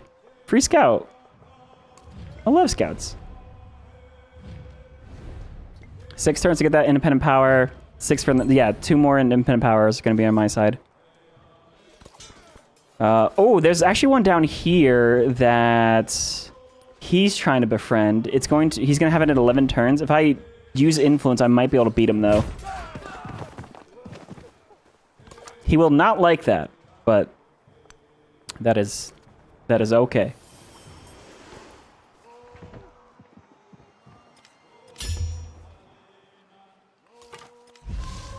Another goodie hut. Happiness or culture? I'll grab the culture. There we go. We'll take out the tool making card. Oratory, 2 influence is huge. We'll take out the culture on the palace card too, so I can run happiness on science buildings. That will scale very well. Oh, you know what? Survey. Ooh, hang on. I have so many scouts right now. Oh, +1 movement and +1 sight on scouts is actually incredibly good early on. All right, I'm gonna go for our Indian civics too. Oh my goodness, yes. All right, it's also very safe to settle in this area. Look at these mountains and the lake. Like, we can really cut off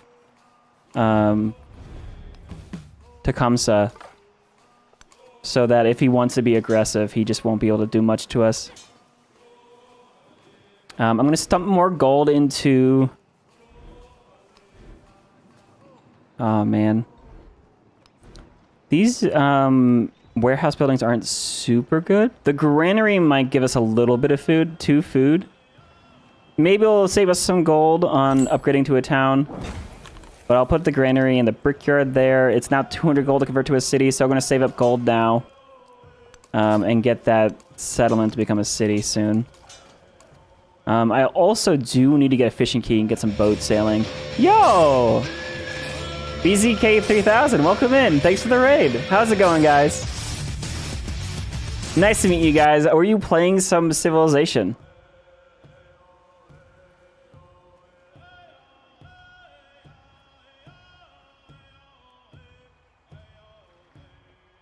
Yes, you were playing some Civ 7. How are you liking the update? Let me know. You were indeed fantastic. Welcome in. If anyone doesn't know me, I'm White and Nerdy TV. I do a lot of Civilization content. New patch is amazing. I like your attitude. I have a YouTube channel as well as a Twitch channel, so you have to follow me wherever you guys find your content. We also, of course, I'm one of the Civ Give participants, which is one of the big Civ charity event that we do every single year. If you guys are new to Civilization, that's been going for a good 4 years, coming on 5 years now. We raised $3,000 last year. So we're back to making content. I took a bit of a break this summer, but I'm back. We're playing Civ. Civ is feeling nice. I'm enjoying my time right now. Ooh, goody hit. Grab right in front of you, Rome.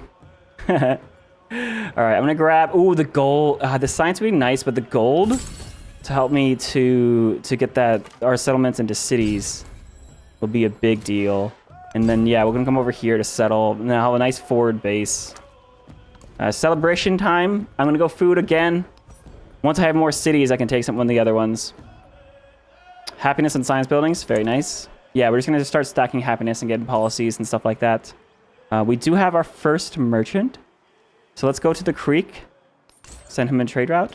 Oh man, I love that that's a button now. That didn't used to be a button. And there are boats.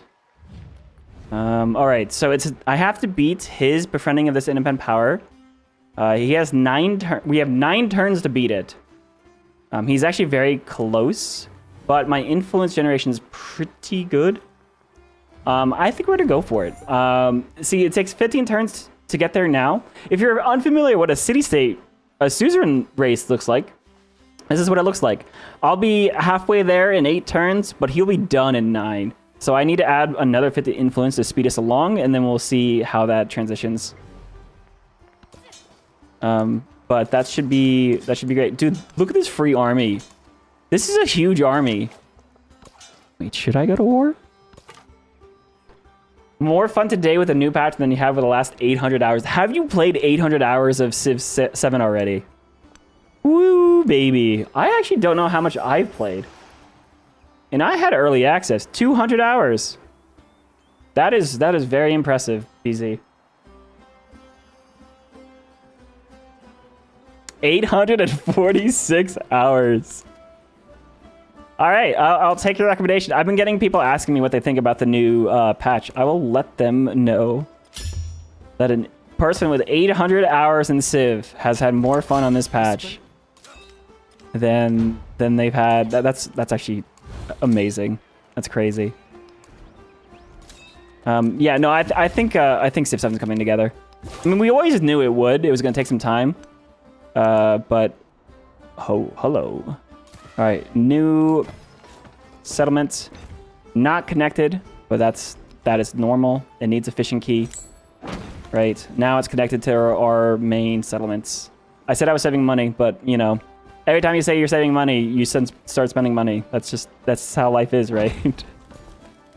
And there we go. We got some more bonus resources. This wild game resource, I'm gonna plug that directly into.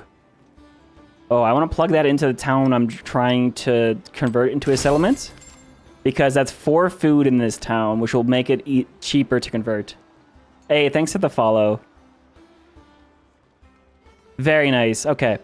I also want to move this sheep. This warehouse production is just really good for the capital, because I think I built...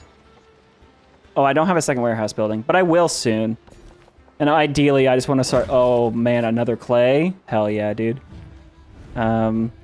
Culture exchange, saving influence, right? We're in an influence race right now. Let me grab the mastery to masonry to get production on our production buildings. This is where I need to start scaling my production. Whoo! I got that goodie hut because of the policy card, the survey policy card. Gave me +1 movement, so I was able to grab it. That's hilarious. Right out from underneath another scout. Culture, science, happiness. I could actually... My yields are pretty balanced, actually. We're gonna drink the infusion or chew the leaves. Or grab the science. Yeah, that's actually a good amount of science. Ooh, and we can grab a codex. There we go. 2 codices. These are now providing +2 science because we have the mastery to writing as well. And I'm gonna go ahead and grab the... Oh, Petra. I need to get Petra. Let's just finish our unique quarter. Oh yeah, it's 175 gold for this settlement. Is that 7 population now? Oh, I need it to be a city soon. Oh, hello. Okay. Oh, that scout's gonna die. It's okay. That was a free scout. It was not my scout. Man, I have all this military. Well, the good thing about this military is that they will transition the era. Right? We're playing on... We'll be able to get them transitioned. So even if we don't use them this era, we'll be able to still use them. And only the spearmen's cost me money, so as long as I don't upgrade them, they're literally free. That's actually a really big deal to know. But I can also use a reinforce ability to move some of them over to my main city. Huge.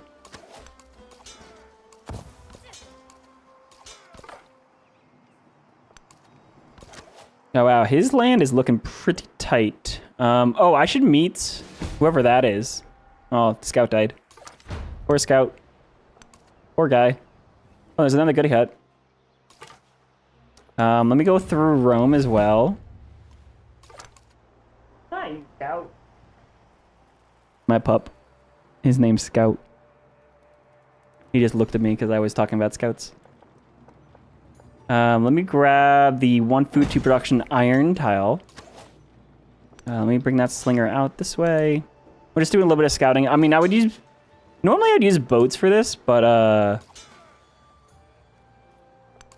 we're kind of fine. Oh yeah, there's a boat here. Let me take care of that.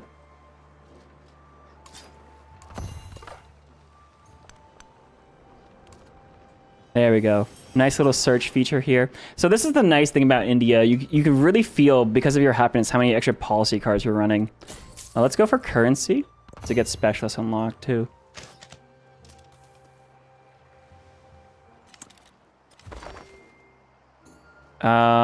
Also, I need to speed up this. Yeah, so he's going to beat us right now. So right now, it takes us 12 turns to beat him 6. But now it only takes 8. So I'm going to have to speed that up one more time. And then we'll be able to get that independent power on our end too. And that is a influence or diplomatic city-state. So I want to prioritize them.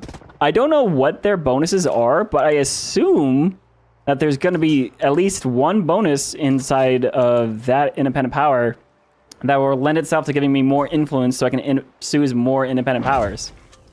Right? Surely. Surely. 2 production. Actually, I'm going to take this clay out for a little bit because this cotton's just really good. 2 food 2 production. This clay is only 1 production in the capital right now. All right. And 175 gold. I should be able to make this a settlement or a city next turn. We also got a call-in. We met Genghis Khan of Persia.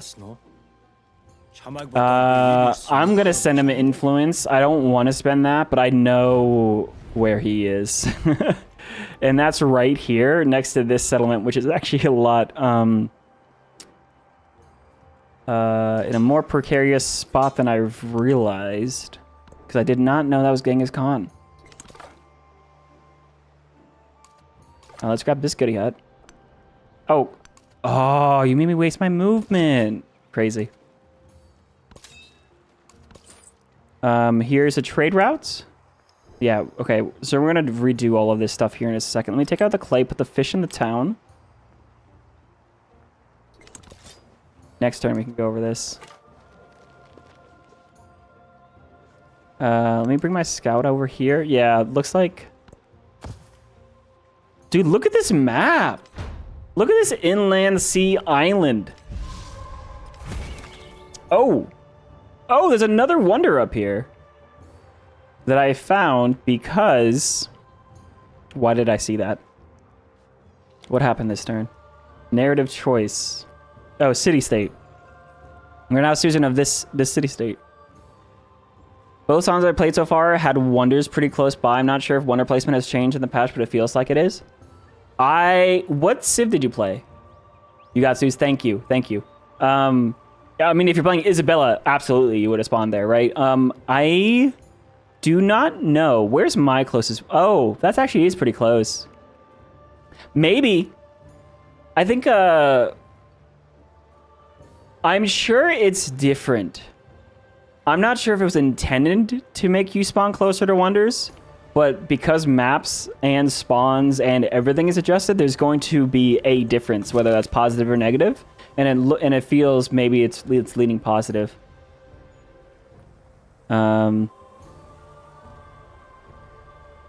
Interesting. No, that's good to know. Let's also finish this card. 1 gold for every 5 surplus happiness in settlements. My goodness, that's huge. So we'll take out the survey card. We're gonna run happiness and gold cards together. Oh, dude, I'm liking this. Farmer's market. I need to speed this up again. Now, of course, it would have been probably better just to choose this independent power, but I was being greedy. It should work out. It's okay. So here's what I'm talking about. Pilgrimage. Receive a free technology, not a technology every time you choose in a city-state. That was too strong. Absolutely. So now some of these other bonuses are more appealing in reference, right? 2 science on science buildings. That's good for exploration age when you're looking for high yields. 5% production to construction buildings for every scientific city-state you're choosing of. 2 science on codices, 1 science on warehouse buildings. Of course, we do have this mod that's showing us how much we're getting immediately. Step pyramids is also pretty good. 2 science, 1 happiness for every adjacent river tile. Oh, those are ageless too. We have an A river here. We have A river there. Let's go for the immediate bonus. Let's go science on warehouse buildings. That's +4 science for us immediately. And I spam warehouse buildings because, that's how you get your settlements up, your cities up. I could go gemstones to get the extra resource, but I think trading resources is going to be pretty easy this game. 1 gold on active trade routes for every economic city-state you're choosing of. 5 trade route range for every economic city-state you're choosing of. Yeah, so these are by type again.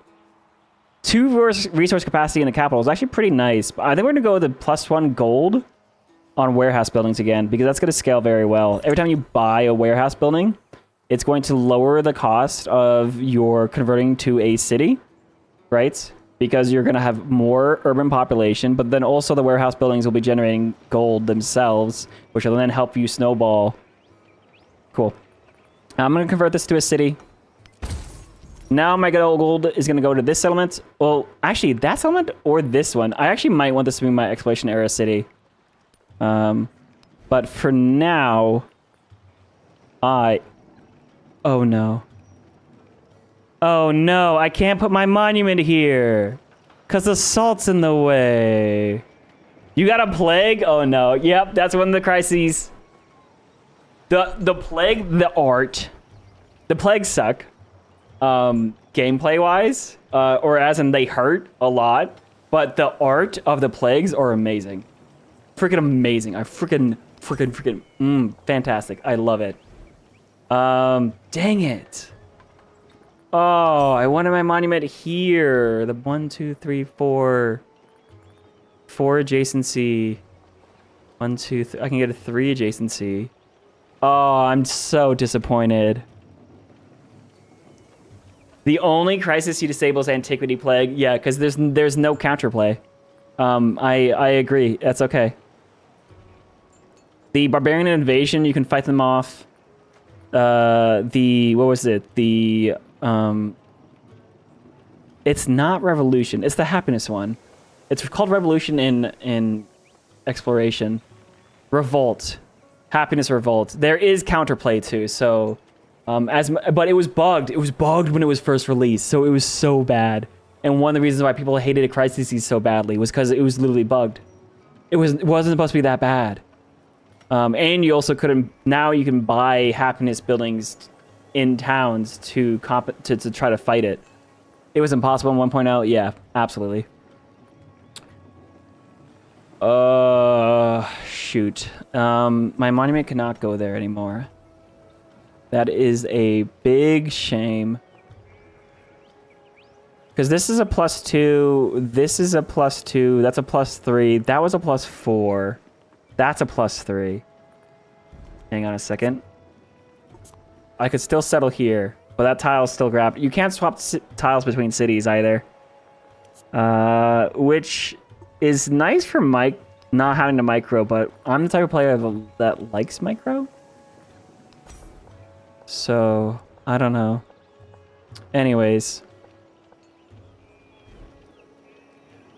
I wanted this settlement to be a city for that culture, for that monument. That's crazy. Alright. Well, it is what it is. Gunpowder? Hell yeah, dude. Okay. I do want to hold on. I want to make sure as many desert tiles are not built over as possible. Because I want those to be rural districts. So I'm just gonna, I don't know, I'm gonna put a library up here and figure out what to do. Saw pit, granaries, garden. Garden's gonna go really good up this way. Oh, there's also Petra to worry about. 15 turns. This city needs production. Maybe I'll buy one more production building in here, and then we're gonna build something. I don't know. Petra might go. Petra's not super important. We're gonna one turn a saw pit. Look, golden science on my warehouse buildings now. That's so nice. Let's grab the Civics. Yeah, so this now can get the column and gypsum in there. I would actually love to put the clay up here. That's only giving one production though. The wool's gonna go in for now. The clay's gonna scale really well later. Actually, I really need these camels. Or someone else's camels. Who's camels? Oh, I need to add influence here. Look, we're now losing. Add influence. Oh no. Oh, I might have done bad math. Add influence again. Haha! Now we're winning. Oh, I got a ton of influence by choosing the city-states. All right, so let me actually just add one more to make sure that I win that race. And then we'll be able to become suzerain. We get 100 influence, and we'll be able to dump that into this independent power next.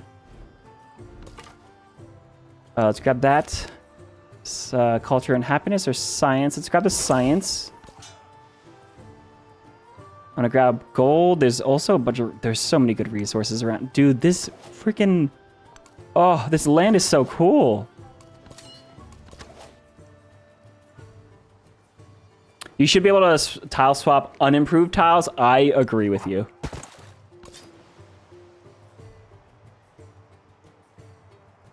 You gotta take off. Hey, thanks for hanging out. I'll catch you later. There is, of course, the YouTube channel. If you do subscribe to YouTube channels, I'll be putting content out there soon. Great meeting you. I'm having fun, guys. I don't know about you guys. I'm having fun. Grab tin. Tin is 4 production in towns, which is basically 4 gold per turn. Cool. That's a really nice library. I could actually just make this an urban town and get just the library down. Make this a settlement. I think this is going to be my exploration era capital. I have a fishing key. I can get the granary down. I can also get the... Oh, I was trying to show you that. It showed adjacency with a palace, but also adjacency with this building for finishing the quarter out. There's another independent power up that way.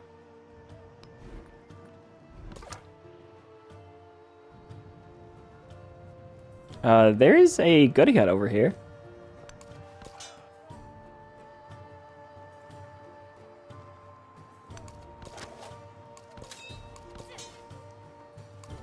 There tends to be not a ton of time for war when you play Abbreviated Ages. There is a window. It will take a lot of practice in order to make that window like hit really well for Antiquity. Especially against the DDAI. But it is possible. Oh, that wine is too far away. I do need a settlement over here then. Dang it. All right. Oh, man, I'm so... Oof. Oh, there's camels here. Look at that. 1, 2, 3. I need that.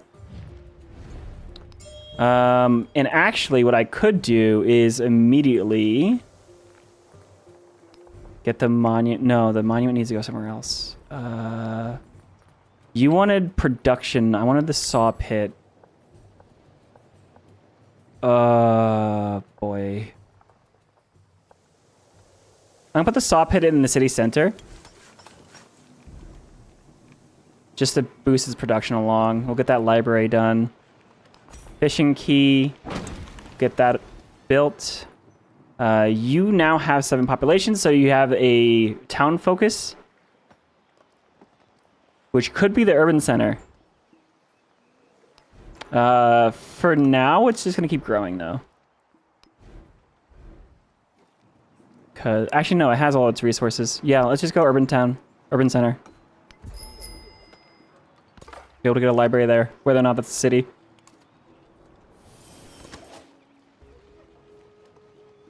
Oh yeah, no, you can cancel builds. That's fine. But I think I'll just leave it. Oh, I see what you're saying. Oh, too late. I already did it. That's okay. My units keep on scouting.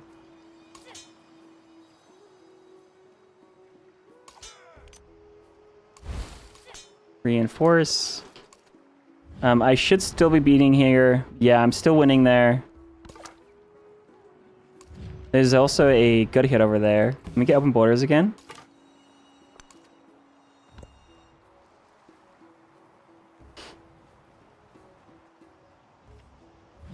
Let's befriend this independent power. Oh yeah, we're getting a lot of friends. A lot of friends this era.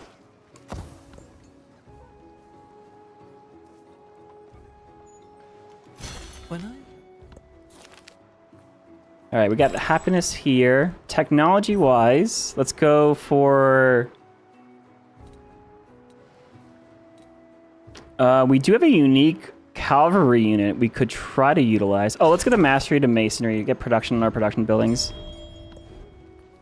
All right, Bath Garden Market. Markets are really important. 4 adjacency on our market too.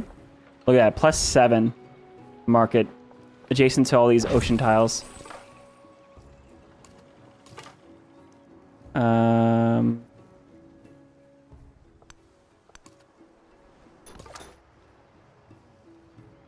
That goody hut's still here.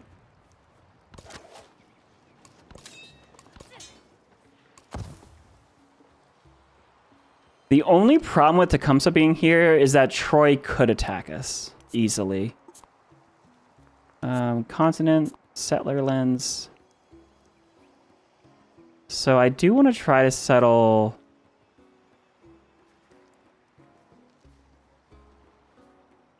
It's very close to my capital, but... Oh, man. Troy won't attack if it's... No, what I mean is if he declares war on me, then Troy could attack me through here, while Tecumseh has a really hard time attacking me.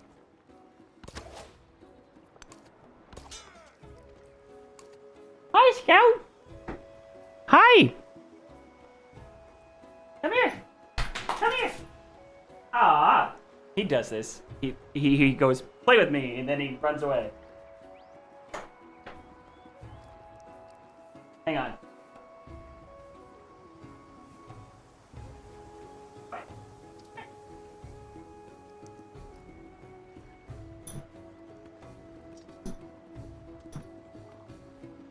Got it! You got it! Hey, go, come here. Come. Come. You have to stay in here. Oh. Oh. Get it. Get it.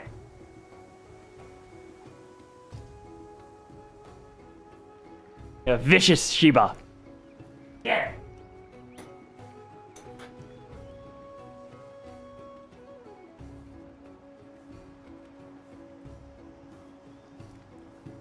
He loves that toy. He's gonna kill it. I mean, he already did. He pulled all the stuffing out already. He just got it. Now, these independent powers we're not going to incorporate. They are very far away. I do have a settlement limit, right? There's a wonder I want to settle over here. Ooh, hang on.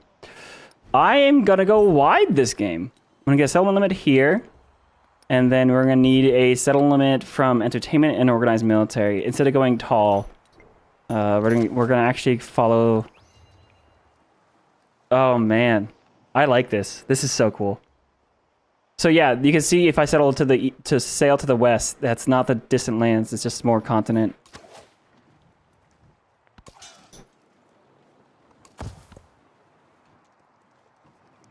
I realized you can't fortify on your cities anymore. They removed that. It's interesting. Also, I don't know how much selling in distant lands is required when you're playing a abbreviated ages, right? Because in an exploration age, you cannot finish all the legacy paths, and it's really hard to finish treasure fleets, economic path, especially. Which means just focusing in on both science and culture, which is spreading your religion and getting relics and getting high yields, does not require distant lands. So just focusing on settling like this landmass here and turtling is totally possible. So this is what a diplomatic city-state looks like for us, huh? This is interesting. So we have send delegation. You get a send delegation endeavor. Both civs get 4 happiness per turn, and you gain vision of their capital for the duration, or support 8 happiness. And you gain vision of each other's capitals for the duration. 20% influence towards starting and supporting endeavors and sanctions for each diplomatic city-state you're choosing of. 20% towards espionage, and 25% faster. Or gift exchange. Happiness on warehouse buildings. Nice. Happiness on warehouse buildings.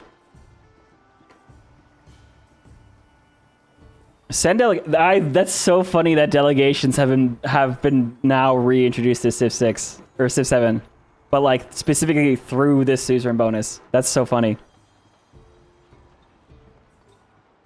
Oh yeah, on the new continuity era rollover, it's really easy to prep up. I don't normally prep settlers, but I prep merchants to have all my merchants to have them built and ready so that on the era transition they can move 1 tile and I get all of my trade routes back up. It's really nice. He's killing him. All right, do I want to do endeavors or do I want to espionage or do I want just basic happiness? I'm gonna have so much influence here soon. The delegation just sounds funny. Vision of their capital, eh?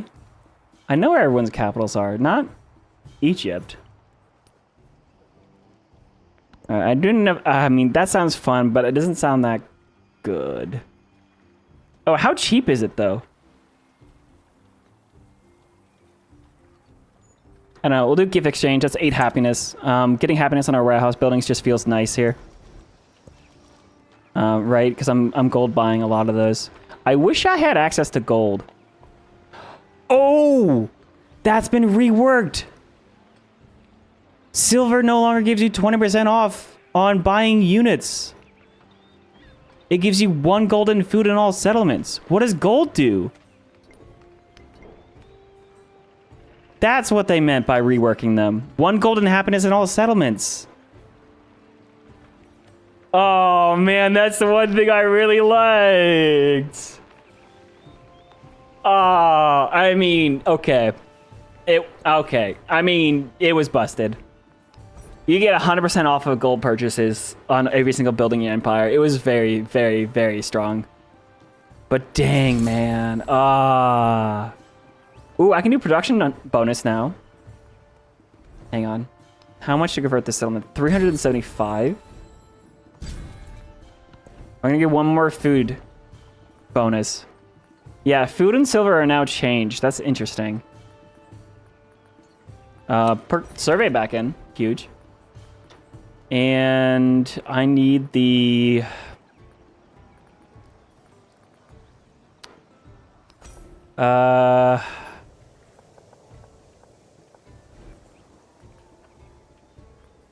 mountain. I guess the... Oh, the Vihara will get culture from adjacent mountains. Not wonders, though. Dang it. But there's 2 districts here, so we'll end up putting this here, and then we can put the monument over here. I know it's a really good tile, and I'm working a lot of my desert tiles. It's fine. This town has now grown. It can specialize, but there's 2 more resources I want to improve first. That slinger is just a scout now.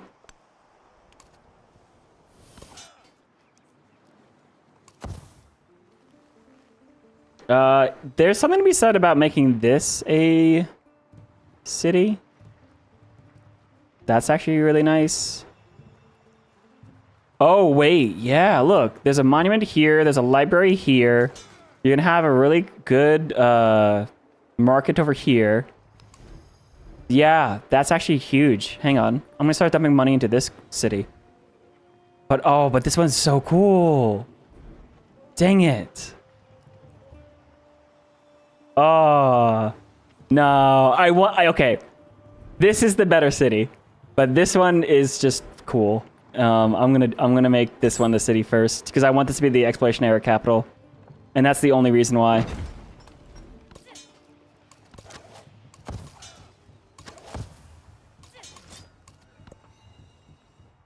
Now, to be fair, like I don't know if there's any distant lands here, so who knows?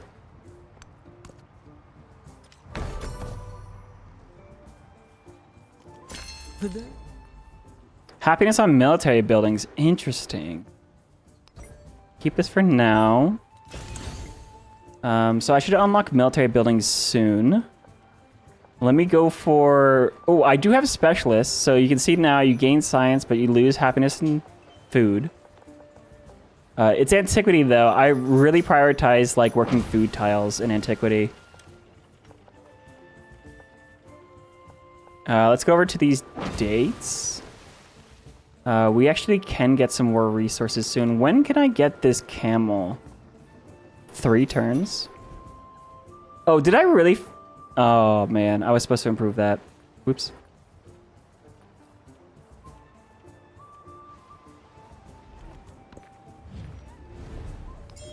Local festival, 153 influence. Grab a good here, production or food. Let's grab production.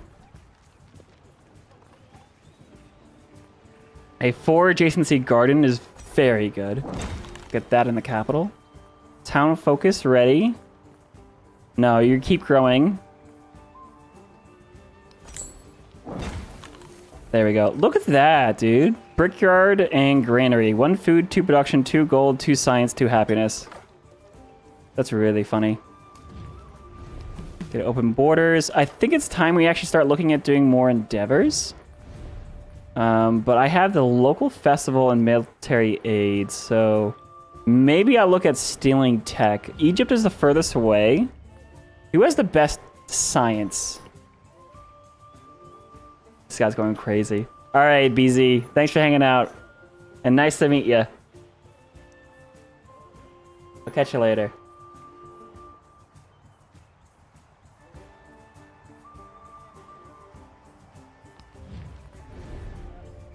In terms of science, it is certainly... Wow, it's us by a mile. Our science is crazy. Egypt has really good culture, though. I'm going to start spying on Egypt. We're going to steal tech for now. And I want to be able to steal civics by stealing government secrets, the mastery of code of laws. That could be good for us, but let me get the Indian civics done first.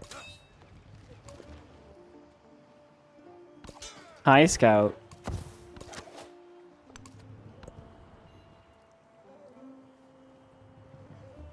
Oh, I'm still mad about this. Now, if I incorporate this settlement, it's only 80 influence. Holy cow. But that is very close to Tecumseh, so I don't want to do that.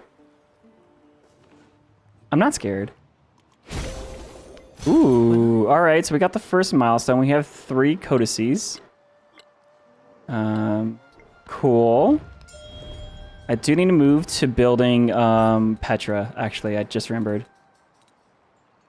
The villa gives happiness and influence. That could be very good for us. Let's grab that.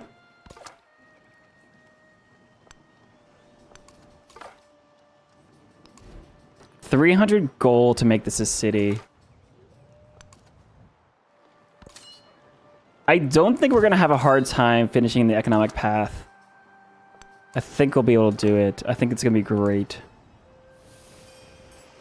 Which means I want to make most of my settlements into cities. by the end of this. I also need a lot more culture buildings. My culture is starting to drag, actually. All right. Also, I need to start looking at maybe a couple wonders to build. You haven't played in 6 months? Hey, Ben, how's it going? How lost would I be? Changes are intuitive. Ben, biggest changes right now. There has been a huge UI improvement. So you can see right now, this bath, it's a +4 base, but then it tells you the adjacency to the side. And what that means, oh, that's not the best example. Let me show you this settlement, right? Like my monument, it's a 3 culture, 2 influence building, but you can see I have a tile that has 3 adjacency. And then you can see by looking at these numbers and how this looks, we have 6 culture, you know, you have the arrows pointing up when it goes up and red and down when it goes down. You have the yields over here. So you can see exactly how that changes on each tile that you hover over. It's showing you maintenance costs better, right? Like, hey, a monument gives culture. Oh, right. It also lowers my happiness and gold. That's something to keep in mind. There's a bunch of UI adjustments like that. The other thing is there's now expansionist and diplomatic city-states. So this one gave me the ability to either spy for cheaper, do endeavors for cheaper, or send a delegation, which literally sends, like, lets you see other players' capitals. Like, that's fun. Obviously, this is a new leader. Other big changes. Gold and silver have been reworked entirely. They no longer give discounts. They now just give you gold, food, or happiness in all your settlements. So they're still good. They're empire resources that are good, but the percentage modifier has been reduced. The other big percentage modifiers that have been reduced are specifically in the attribute trees. So you know how you could get like 3% influence or 3% yield repeatable, or 5% culture repeatable, or science? Those are now just flat bonuses, which means you can't overstack the snowballing percentage-based modifiers like crazy anymore. Oh, and yeah, UI adjustments. You've always liked city-states? That's neat. Yeah, there's more city-states, but the city-states have also, their bonuses have now been balanced better as well. Scientific city-states no longer give you a free tech every single time you choose a city-state. That bonus is free tech once, period, flat. That's it. Which is good because it makes the other ones better. The other thing is, like, when you get a percentage modifier for every city-state, say like trade route range or gold or production on science buildings or whatever it was, it is now still a percentage modifier, but is only 2 city-states of that type. So specifically, the ones that got crazy were the combat ones, where you got +1 combat for every range or siege unit for every city-state you're a Susan of. That was crazy. Now it's +1 combat strength for every for every militaristic city-state you're Susan of. So you couldn't like choose 1 military city-state and like 9 culture, science, and economic ones and have a crazy army. You need to focus on the military city-states to have a strong military, which makes sense. No, you're free tech. So yeah, no, the choose every city-state snowball out of control meta is dead. It's way, but that's okay because city-states were way more important than endeavors. So now the early game decision between endeavors and city-states is back. Like it's interesting. There's a lot of good stuff here. There's a lot of really good stuff here, and I'm really enjoying it. I'm also getting tired of forgetting about my camels. Oh, 1 turn, sweet. This settlement's... Oh, Petra's gone. That's okay. That's okay. We just need the culture. We don't need Petra. That's fine. That's fine. That's fine. This is... I'm saving money, Jay. You're saving money. You are not spending your money. You're saving your money. Oh, jeez. I guess we could do the local festival. He accepts. Cool. A little more happiness.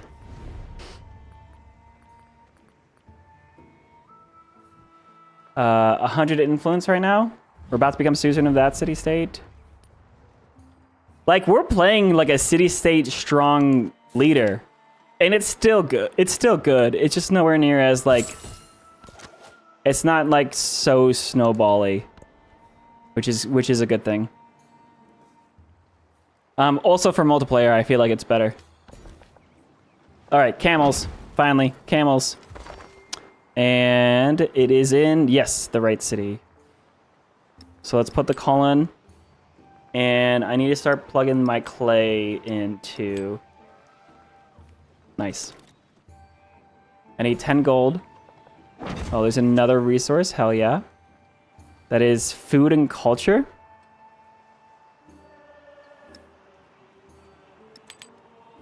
Oh, that's 3 production, though. That's 4 production. I'm gonna just move that next turn anyways. Ignore the smell and cultivate camels.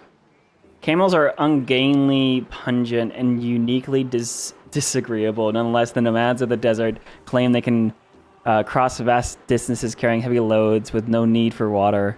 It's true the desert may not be noble as it once was. Have 3 camel resources. That's... Wait. 1, 2... Oh, I need a search feature to look for camels. Where? Oh, there's a camel. Quest. My other quest is not going well, huh? Or I could just get happiness. 25 happiness now or 50 happiness later? No, we'll just get the happiness. Let's grab the cultural... Support the cultural exchange. And I think it's time. Yeah, let's get another settler ready because we have a settlement capacity coming.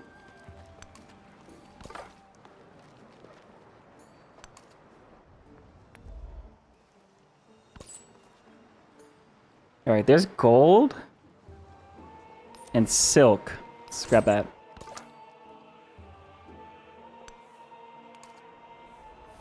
I don't see any distant lands yet.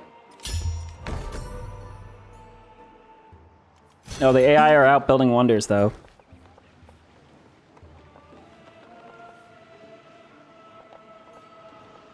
Oh, okay, so this is the specialist lens. 2 food, 2 gold, 2 science, 2 culture, but it says -2 food as well. So these are not consolidated. I thought they were. It's consolidated over on the left-hand side, right?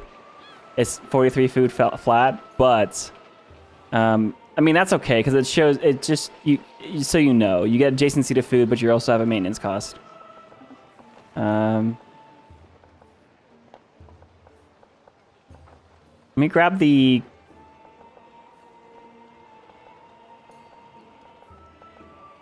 What do we need here? This settlement has 36 production. I'm gonna need to start spelling wonders somewhere. Let's grab the production and happiness there. Doing the high appeal tiles is probably where we want to be. Let's get bronze working.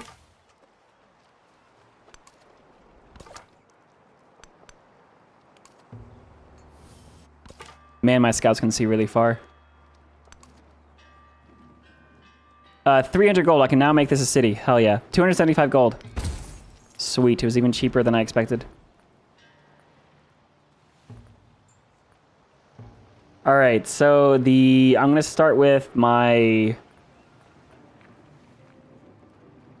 Oh, the market's really good here. 8 gold. Huge. Alright, so this city can now...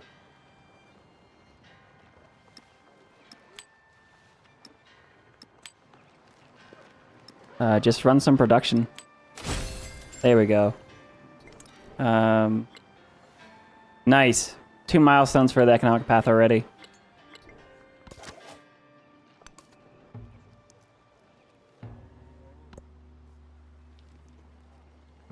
Yeah, I really need beef with my culture. We need so many more culture buildings. Which means I'm going to start buying buildings in our urban center. Let's get some production here that will open up that monument. This place also needs to be built up. Become a city. Oh, there's an expansion of settlement. Independent power. It's going to be killed next turn, though, it looks like. There's Egypt with the... Oh, yeah, Egypt is building a ton of wonders. No wonder. No wonder, no wonders.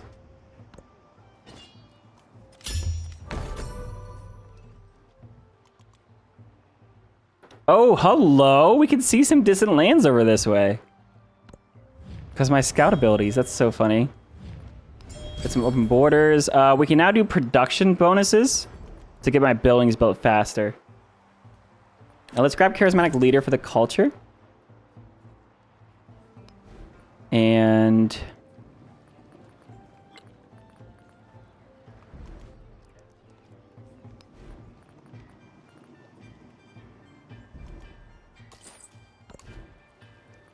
villas. 3 adjacency villa. Where's the 3 adjacency villa?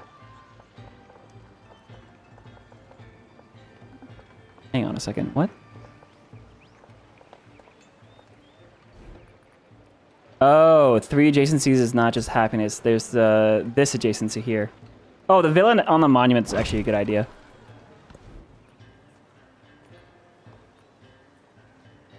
All right, let's get the monument in this settlement. 6 science or 6 culture.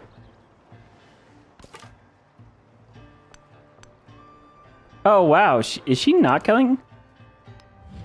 I guess she's not killing it. I'll take the expansion to settlement. And now we have a settler. I want to grab something over here. This grabs a lot of resources right there. Though I guess that wonder should be grabbed too. We can incorporate that city-state though. He heard. Oh, crisis has started. Uh-oh. Crisis. So remember, our priority right now is the economic path. So I need to get a bunch of slots for our resources. Military-wise, I'll be able to get the first milestone easy. Oh, maybe I do go for fealty this game. I want to go very wide. Culture. I don't know if there's any wonders to build.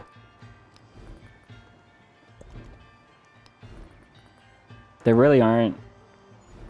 Egypt's in the game, so she's gonna just snag all of them. Codices, culture and culture buildings would be nice. Happiness on happiness buildings. Let's go engineering. So, the crisis is... Oh no, it's the happiness crisis. Revolt. Negative says unhappiness in settlements with unfilled resource slots. -3 happiness in settlements you did not found. Oh, I'll do that one because we haven't taken any cities. And I'll do the -1 influence in settlements you founded. Just because we have plenty of influence.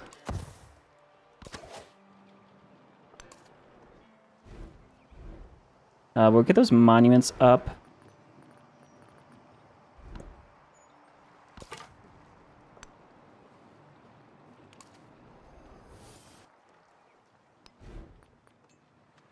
This settlement needs its brickyard is very good.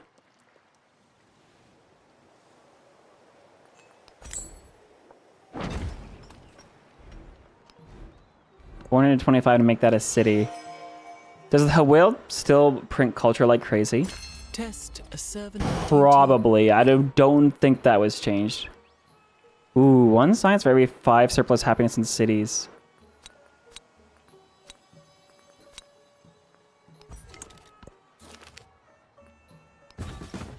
Cool, we got our free spearman. Militaristic or scientific attribute points. I'm gonna end up in a military bend sometime in this game. So let's grab the military and grab... Oh, this was swapped for some reason. War sports on the left side now. City states on the right. We'll get 1 free war support. Open borders. Local festival. And now antiquity civics. Let's go for the mastery. I'm gonna start stealing civics. We only have 30 turns left at most. Yeah, okay, so markets are what I need right now. I need that tile to be my market though, because look at that. 1, 2, 3. So, and then I can also get a fishing key out this way. Oh, altars. Altars give influence. Villas give influence. Villa needs to be up here though.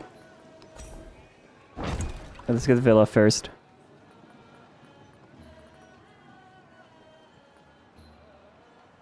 I have a +6 library here. I have another resource slot in this settlement. Very nice.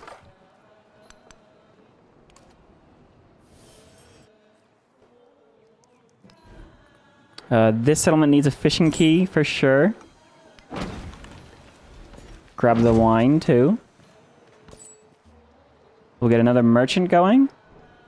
And we have silk. Now, of course, our silk should go in our Uluru city.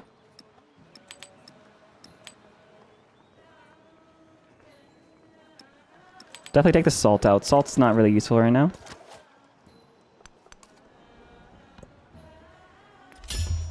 But yeah, this is just one continent. This is our 4 neighbors.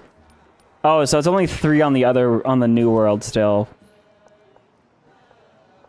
That is interesting. Caesar wants a alliance. I actually hate alliances. I don't need to go into their wars. We also have the stupa. +1 culture for every 5 excess happiness in the settlement. I definitely need that. 4 turns. Between the monument and the library, for sure. And then let's specifically go for high production. So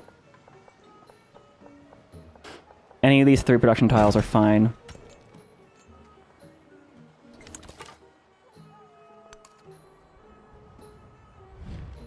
Still 3 turns on this guy. And this guy is going to go settle here. I need one more settlement up this way.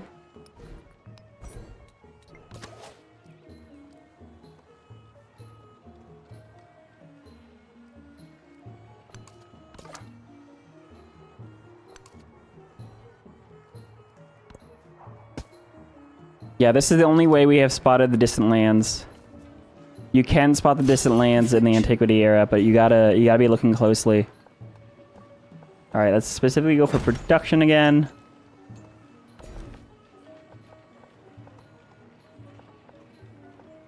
Two production, 3 food. I really like clay pits. Open borders.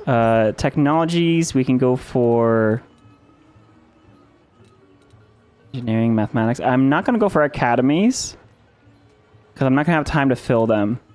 We went for a very high, like, econ and gold start, so our science and culture is low. Specifically, our culture is low. We're not going to be able to have time to finish the tech trees. But what I can do is at least finish... If I get 3 more codices, I can finish the 2nd milestone for the science tree.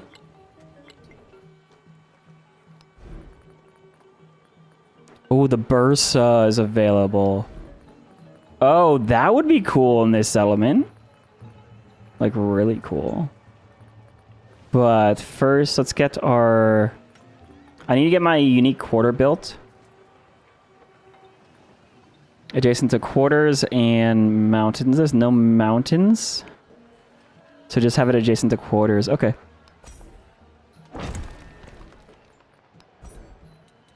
I need 3 codices. 1, 2, 3. Yeah, let's grab all of these. Culture on culture buildings would be nice for us, since we're focusing that right now.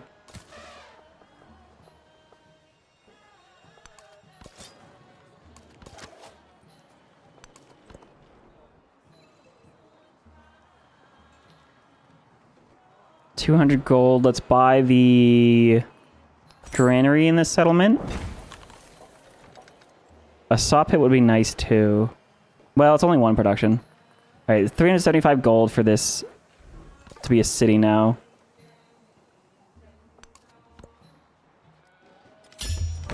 But I have what, 5? An hour.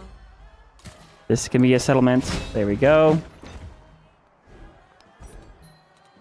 Let's go for entertainment. I need to get to settle capacity.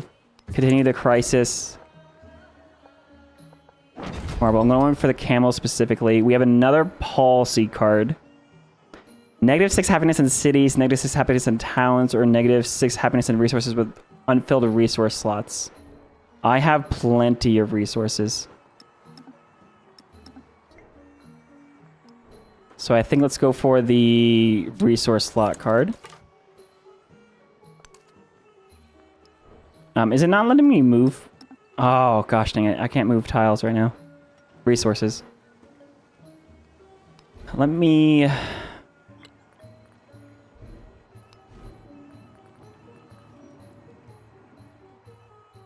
I can buy a monument here. 5 culture. 1 culture on all settlements. Nice. 1 turn, that settlement becomes a city-state. Oh, that scout's gonna die. But I saved it. That's cool. So I want a settlement here. I want a settlement here. And even...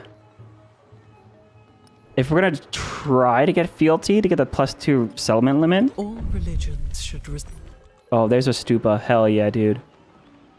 Oh, that's a good amount of culture.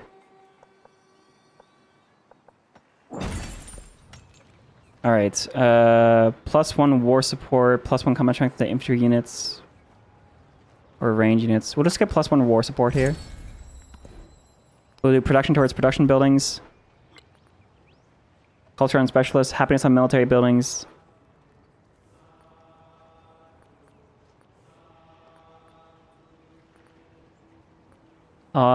Okay, so I need to start getting specialists in military buildings, I guess. We only have about 15 turns left. So, I could go for a second wonder. 1 science on improvements and one happiness on districts on tropical terrain in the settlement. No, Mundo Pordino is not where I want to go. I could spam my cavalry unit. I could also just get my barracks out. Let's see, put that with my library.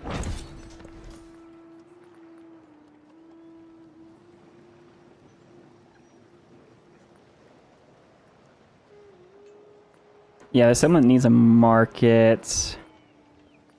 Oh, right. Is there... Market garden needs to go here. I need to put something on these tiles. Altars.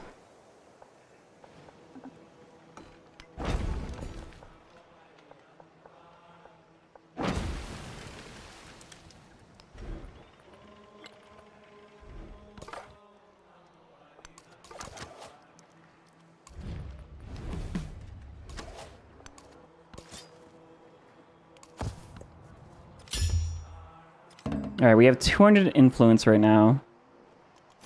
perfect. Ooh, free codex. We'll grab that instead of the science. Get another codex here. All right, so that'll get to the Nether Legacy path. So I want 1 wonder. I want 3 settlements. I want 1 codex. And a bunch of resource slots. You don't want these... Oh, I still can't move those. Oh, shoot. I was supposed to do that last turn. Farmers market. I have a lot of influence. I'll start supporting these endeavors.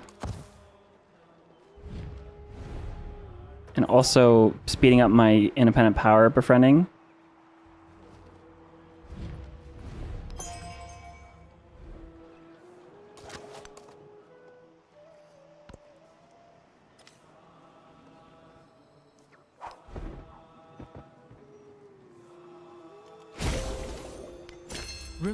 Even. There we go.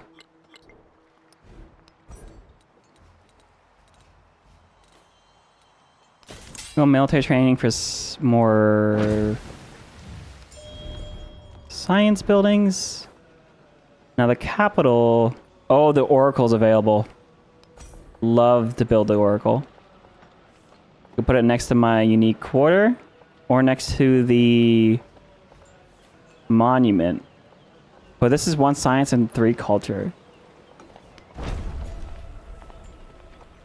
And I might as well get some specialists, right? So I'll put a specialist on our high adjacency gold tile. Put the Vihara down.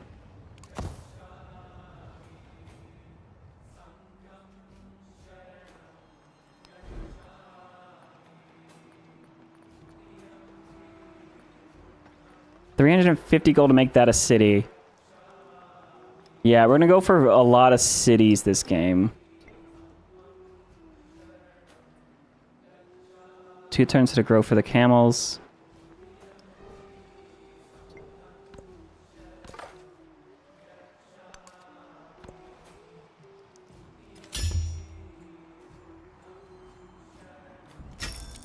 Okay, 10 turns on the era. There it is. So I need to very quickly figure out what the rest of my objectives are. I need, I think, one wonder. I wanted to get the 3 settlers. I really want to go for fealty this game. I want to have a lot of settlements. Just because I see so much land that I want. Though I guess to be fair, I could fill this out in exploration. And like not settle distant land stuff as much. Let me get my markets.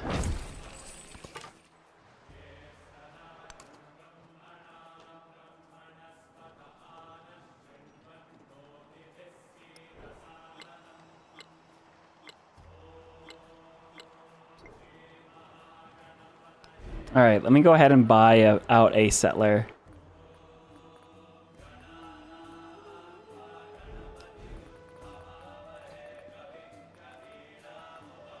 How much are they? 400. Yeah, I can buy a settler for this wonder right now. Then I can build out 2 settlers. 1 here.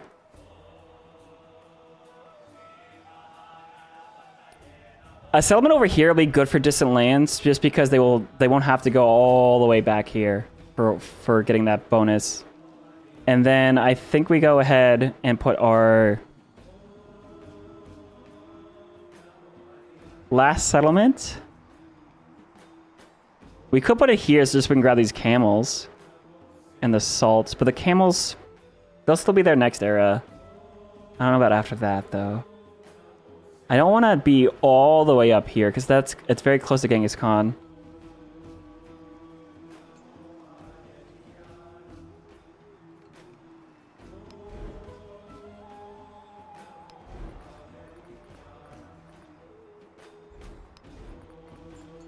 All right, I'm gonna gold buy a settler. Send them over to the wonder. There is actually the Grand Canyon still, but he's about to settle it right now.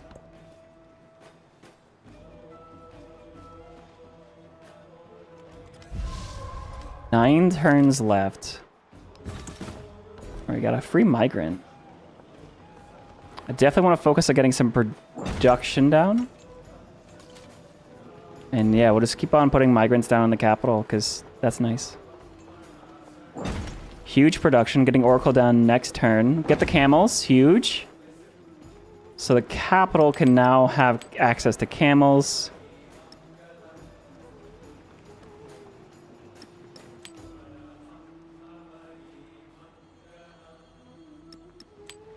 Go put the tin in the town.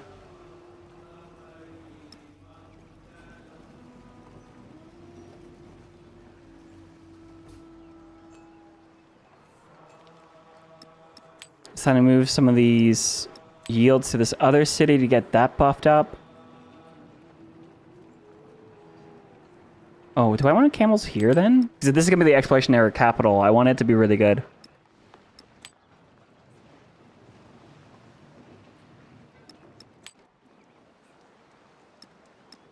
Yeah, we're gonna start pumping Colin in there.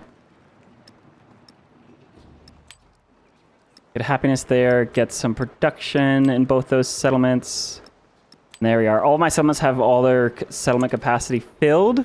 And I'm 1 away from the golden age. Okay. And we're about to get the first thing. Cultural milestone. Terracotta Army. I've never built that wonder. The AI love it so much. My military is very spread out. I'm thinking we're going to try to kill... Not Troy, but whatever Troy evolves into at the top of the next era.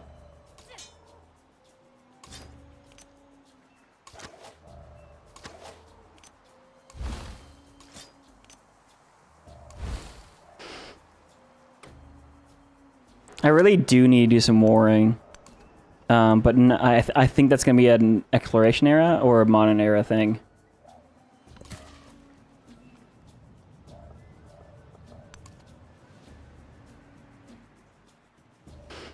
And then after this wonder, I'm going to work on a settler there. Yeah, like 2 settlers out of the capital. That might take a long time, though. Maybe I can buy another settler. Yeah, buy a settler out of this settlement. To grab this. The other part of this island.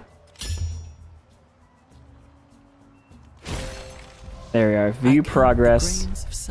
Built out the oracle. Heck yeah, buddy. 8 turns. Another crisis.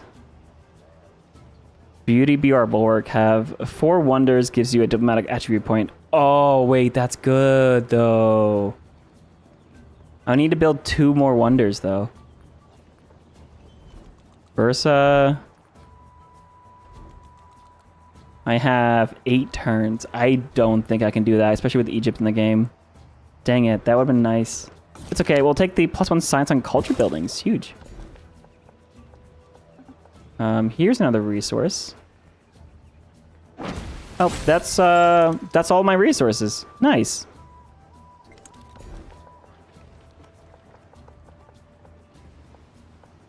All right. So getting some fishing boats. All right, how long is it going to take to get up here?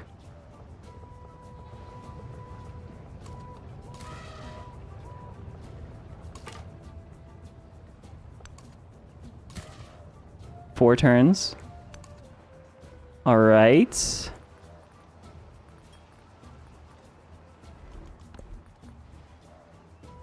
Wildcard attribute point. What's in the diplomatic? Befriending independent powers. Yeah, that's what we want, right? Absolutely. For the next era.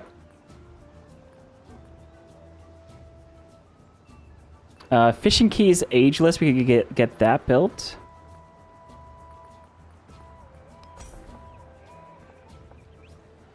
Yeah, very good.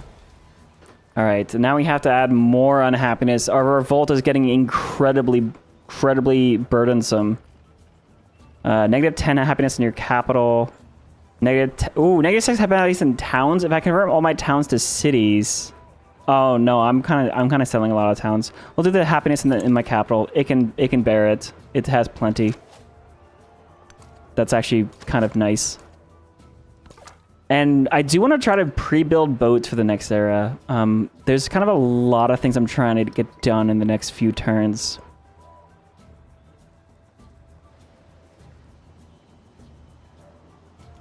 All the world's All right, Colosseum's unlocked. 7 turns left. Technology-wise, I could go for... Oh man, the Mausoleum of Holochronos has been so much fun. But I think that's a different game. I think that's a Assyria game at some point. Yeah, I have another codex slot. Science-wise, we're at 2 out of 3 milestones. That's great. We'll get that there. Civic. Let's grab another mastery. We'll grab production to buildings. Oh yeah, happiness in all settlements. Very nice. Good timing for that. Especially during the revolt crisis. And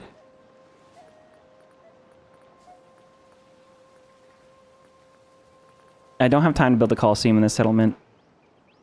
I could start pre-building boats on this side of the sea.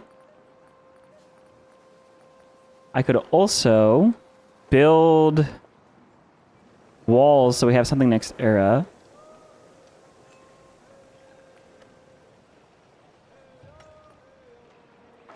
There's also just a really good garden here. There's merchants. I could pre-build merchants for next era. How much time do we have? 7 turns.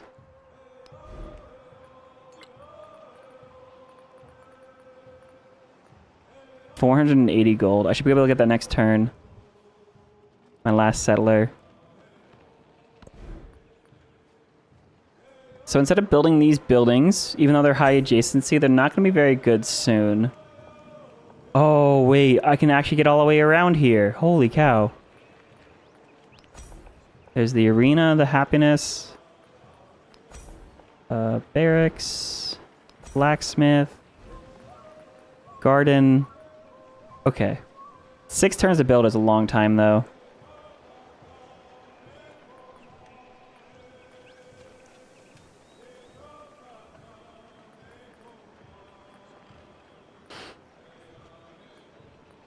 All right, what I can do is I can pre-build some galleys, some horse units, some ballista, some merchants.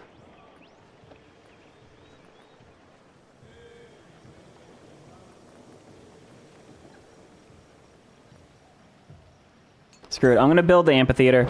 Just so next era I can build the culture building in a good spot.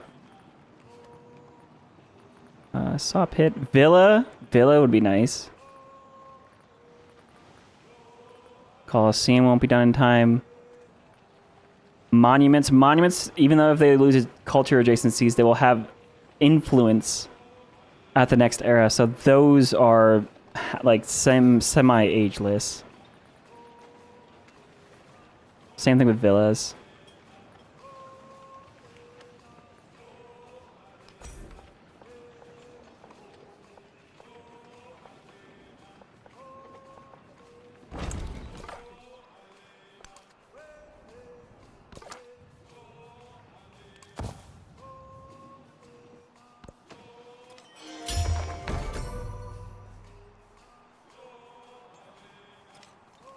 There is another world.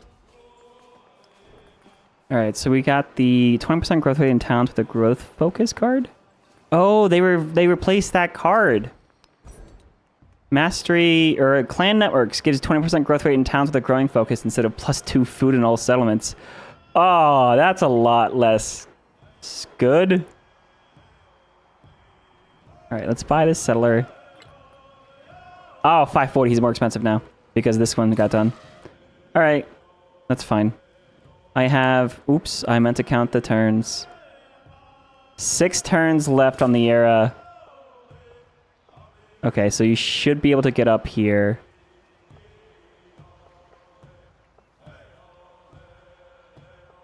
To grab... That's rice. Rice is nice. Rice is nice.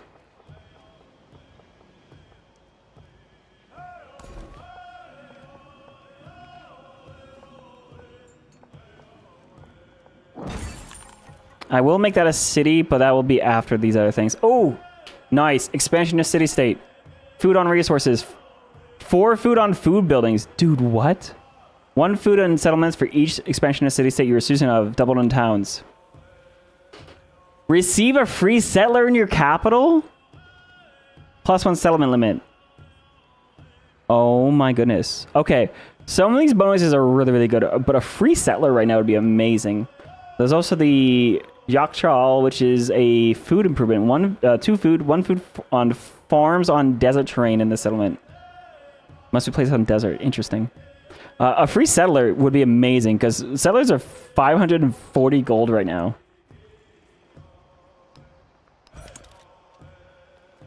Oh, sick. All right, cool. They'll both be able to go settle. We'll be able to get our fealty between these 3 settlements. None of them are taken, but that's fine. The Nalanda hasn't been built. Yeah, that's crazy.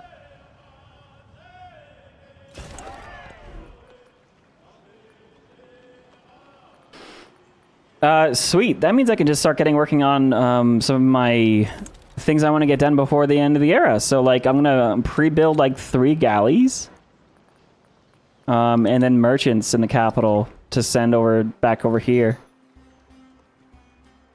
That's very nice, and I can spend gold on making this a city, so that it can build its own improvements. That is 8 turns to build. We only have 6 turns. What if I buy production? Oh, I don't know about that. I don't want to start the unique quarter if I can't finish it. But what I could do is I could get things like markets ready, monuments, villa. Please, can I at least get the saw pit? I can get the saw pit. Nice.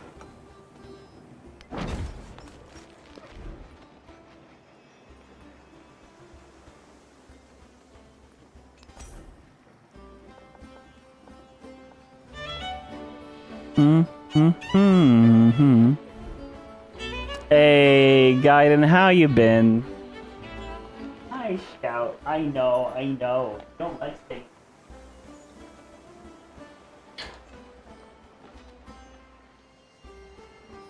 He just bugs me until I let him out of the room. He wants to go sit on his window.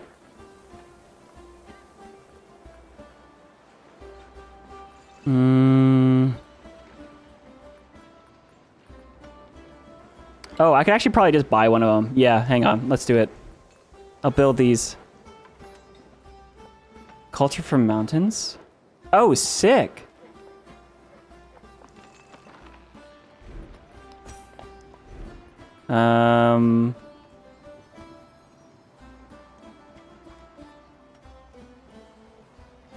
But you want science from quarters.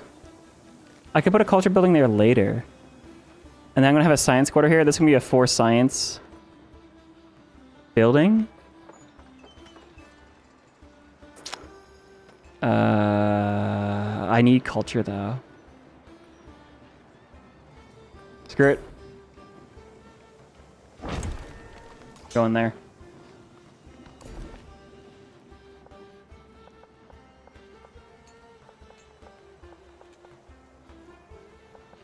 And then focusing on more production. And I'm gonna put gold into that later. That city now is feeling good. So what do I have? 1, 2, 3, 4 cities. So taking Silk Roads to keep my settlements as cities will feel pretty good now.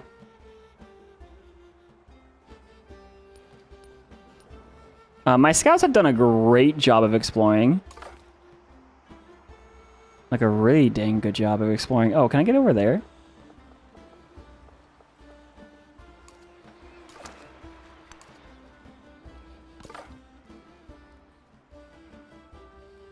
I think my scouts can then come home. Or keep an eye on Genghis Khan. Either way.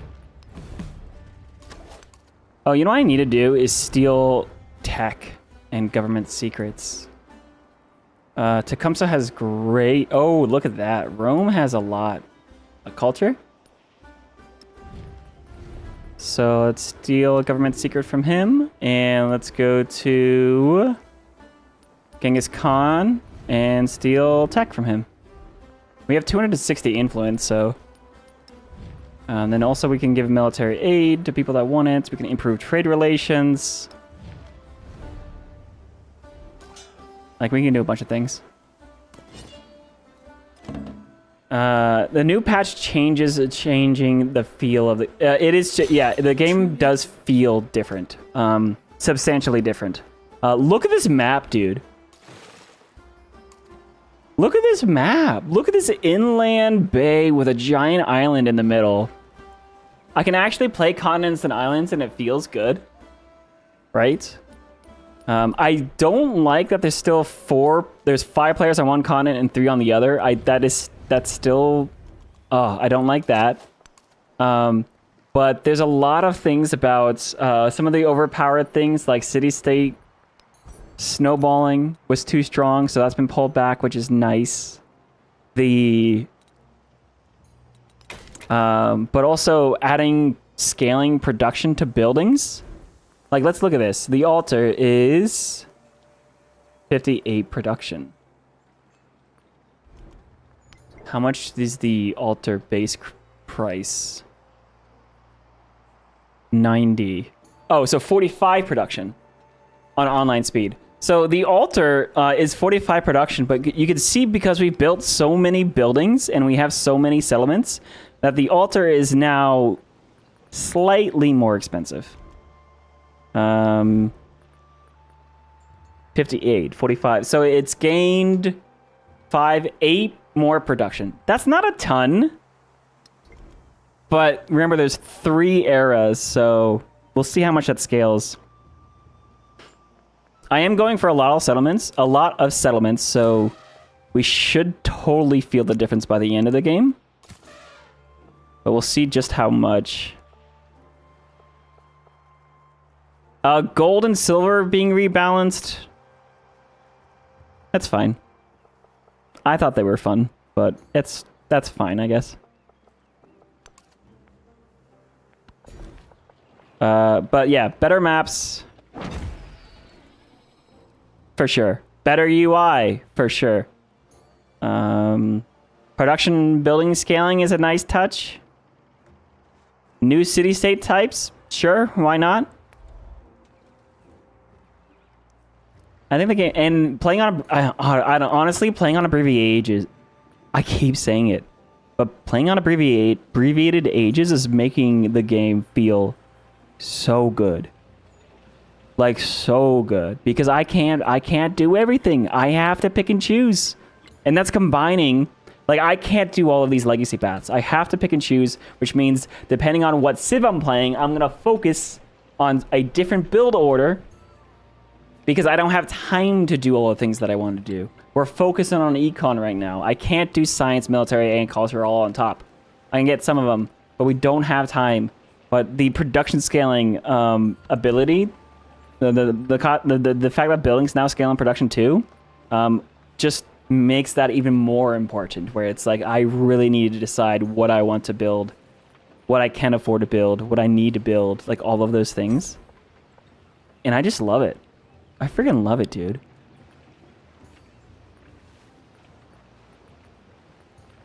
I need the villa as an influence building. The adjacencies are mattering less and less. If this is my capital next era, I want to finish out these quarters next to the palace. Yeah, impactful ones. I think the building production scaling, I can't feel it. I can't feel it yet. They could probably tune that up higher, but they probably don't want to make it too noticeable. Like, you don't want people running, like production's cost running away from people. But, like, I need to decide right now. What do I want? Like, I had to decide. It was really important which settlement I decided to convert first. So that they have time to build everything. I'm going to start dumping my gold into all these ageless buildings soon. But I need a second. Oh, I can settle this. Bam. 7 out of 7. Grab this wonder. Huge production.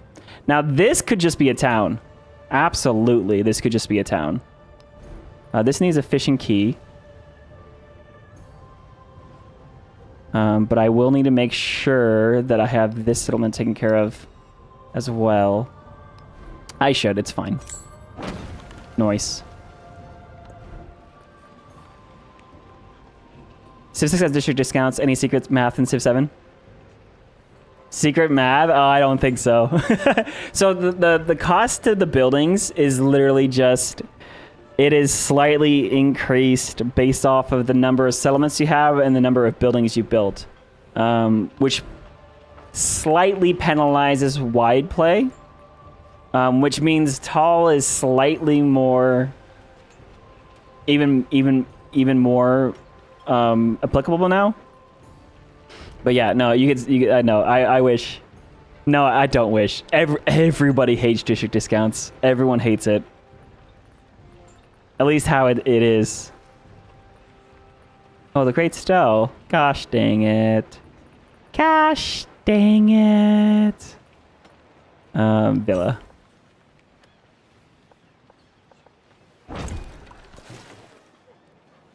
Boom, boat. Hang on. I did not tell you to stop building boats, sir. Build more boats. We need like 3 boats for the next era.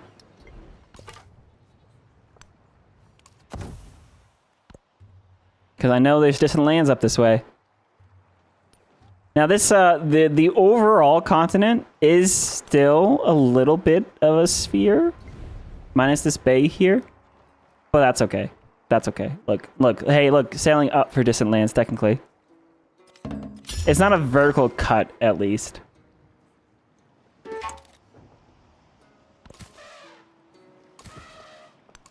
Alright, you're gonna go there. I have what? 4 turns?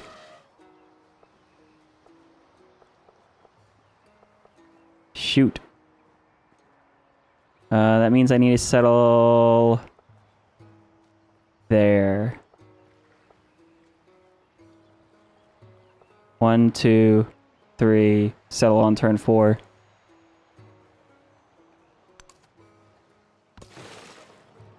Boat. Oh yeah, no. The I guess the galley, the production queue gets confused.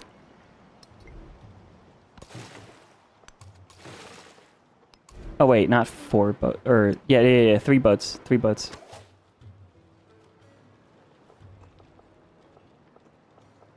Oh, hi. Can I not go up here? Oh. That's a lot of wars, Genghis. Walls, I mean. That's a lot of walls. Oh, the AI have not lost a lot. Oh, just kidding. Rome, or Egypt lost a city to the revolt. Oh, man. Border Gore. Border Gore is back.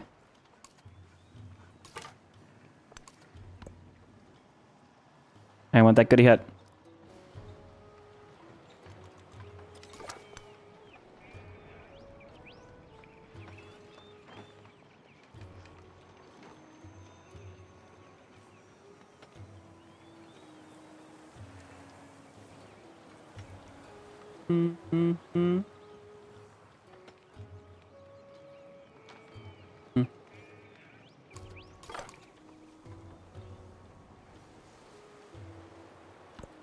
All right, cool. Okay. Revolt. The people of neighboring Gordian are terribly unhappy. They have asked to join our civilization in their quest for the brighter future. That settlement? Oh boy, they are revolting. That's like his 2nd city, dude.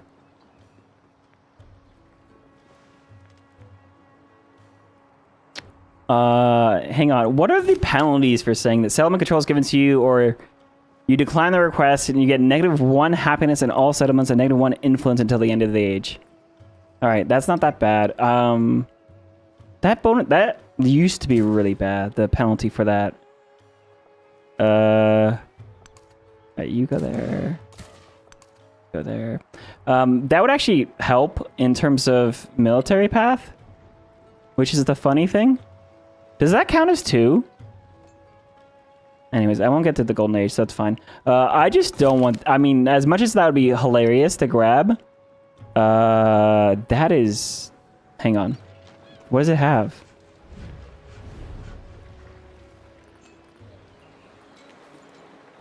It has...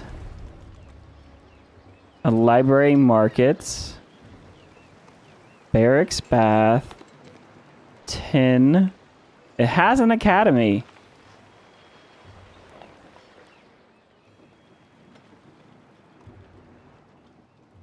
I mean, I also could just take it. And if he goes to war with me, I can just have my commander here and go war back at him. Get his capital? What capital does he have? Oh, of course he has the fortification, the Walls of Babylon one. He has Petra. Why did you build Petra here? Oh, he does have desert. Academy Monument. Terracotta Army.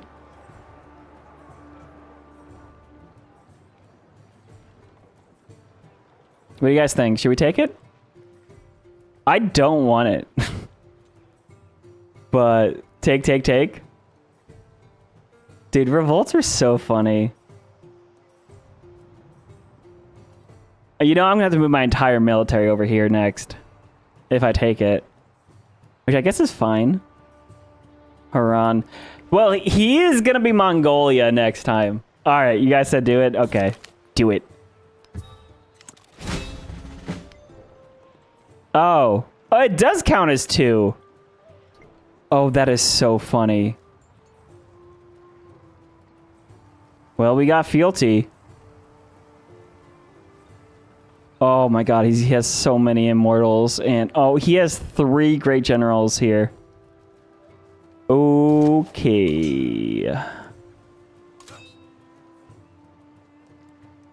Commander's coming that way. We do have 3 boats at the start of the era. So that should be fun. I don't need these settlers for fealty anymore. So I think I'm actually going to leave this settlement. I'm going to settle this one because I want the island. But this settler could actually just transition for the next era. So right now we're at 8 settlements. The moment I settle this, will be at 9. This one is 10. So with fealty, we'll be at 10 out of 10 at the top of the next era. You start with 8 city or settlement slots for the first turn of the next era. But if you get fealty, you get 10.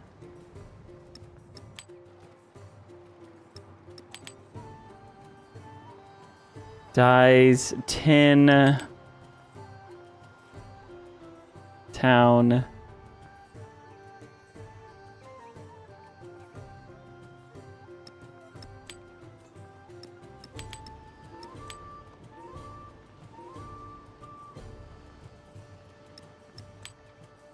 Cool. Interesting. Vihara, 3 turns, but you only have 3 turns. Oh, we should be able to finish building that. That actually works for us. Or I could build a monument.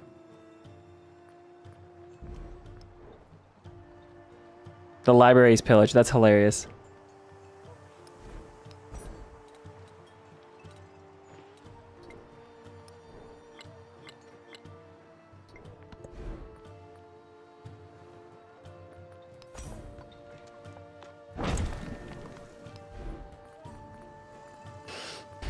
All right, nothing ageless to buy here. The monument, though, would be nice.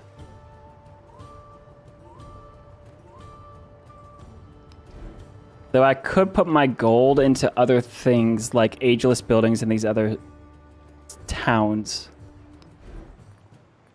Like, this city still has a granary. Or a library. But let's get a granary. Because this town is sharing its food to the other cities.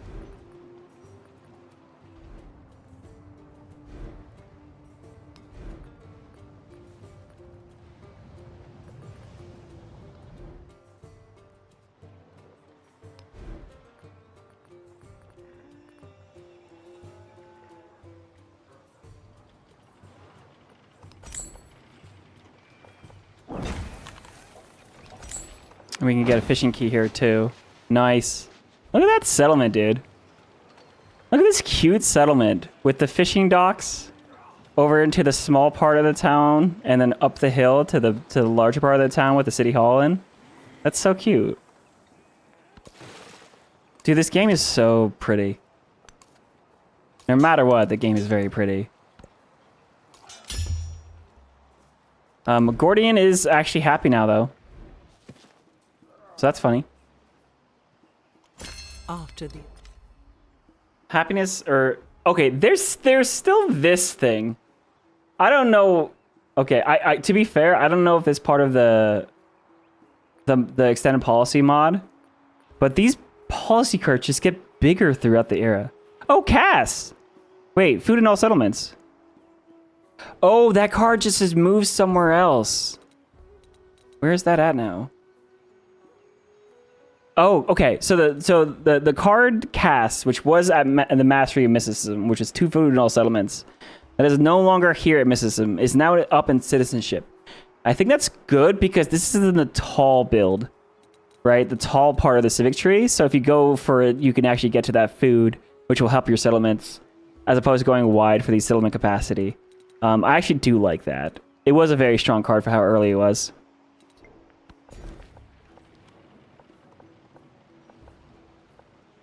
We also, of course, have specialists we could be plugging in. Oh man, we're just rural tiles are just so good in Antiquity, though. Farmers Market we can support. We have 300 influence right now. Yeah, Nalanda just got built. It always gets built right at the last second. Production, finish that up. Cast to slots of food. Take out Charismatic Leader. We can run 2 cultural and culture buildings. Yeah. And then these merchants, I'm not actually going to send them because we've already finished our legacy path. But they are pre-built for the next era, so that as soon as the next era starts, I'll have them ready to send to different AI, like getting Cahokia back, like so I can get all of those resources back immediately. So boats are pre-built, merchants are being pre-built. Technically, I do have a settler pre-built if I want to. I have 2 over settle capacity now. That colon has to go somewhere else.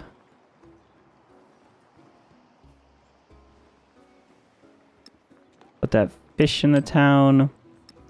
Colon in a city. There we go. 2 turns.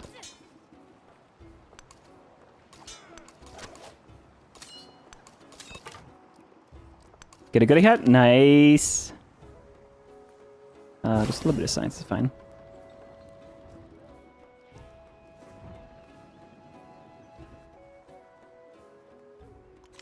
do nothing, which is there is. Okay. Grow this town.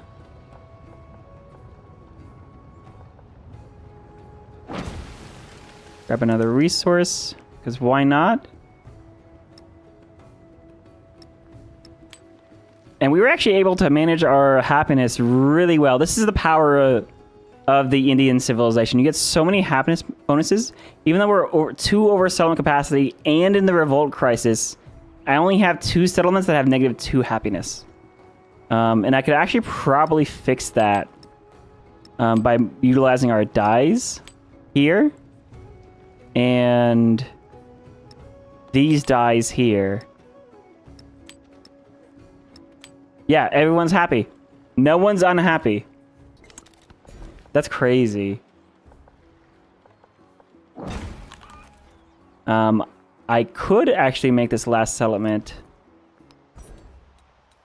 That would put me at 10 out of 10, though. Civic-wise, this doesn't matter. We're on the last... We're on turn 79 of 80, so we have one era... We have one turn process. And then next turn won't actually... The production queues won't process. I just unlocked academies. I can only... Okay, so I have to go for things that are one-turned. So, horses, elephants, boats, ballista, merchants.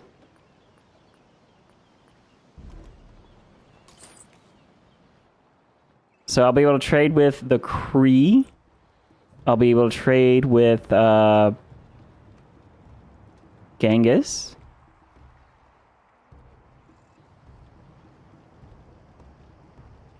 Yeah, let's send one over there.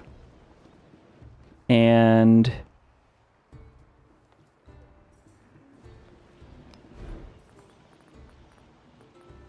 I should probably pre-build a horse, right? I need to build my unique unit, right? Era score wise.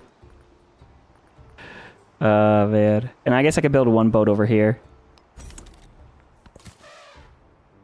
Now this last settler, I don't need to sell it. I mean, I got the fealty.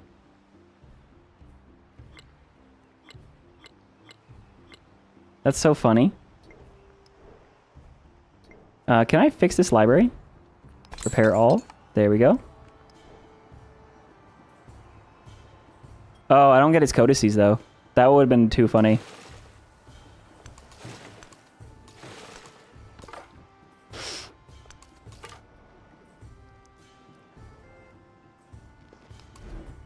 Oh, I should not have spent the gold fixing that. I was gonna fix stuff on the era flip. Oh well. Now I guess this would be relatively easy to defend from Genghis Khan if I needed to.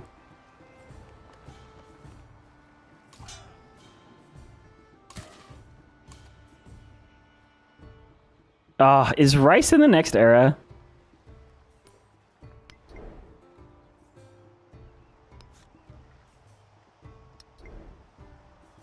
Because it is pretty dang good.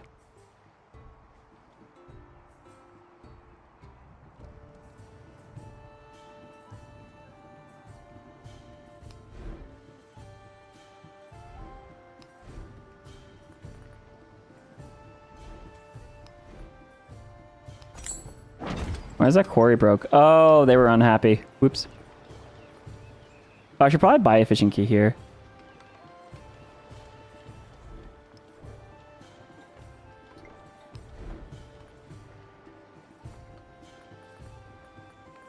Oh, granary. Grab the rice. Nice.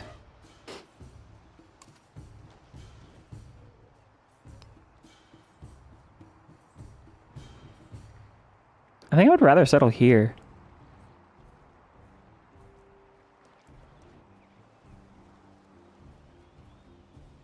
Or even this choke point. Chickasaw. Oh, hello, dude. You crossed this line. I can't believe you reached across like that. Don't cross this line.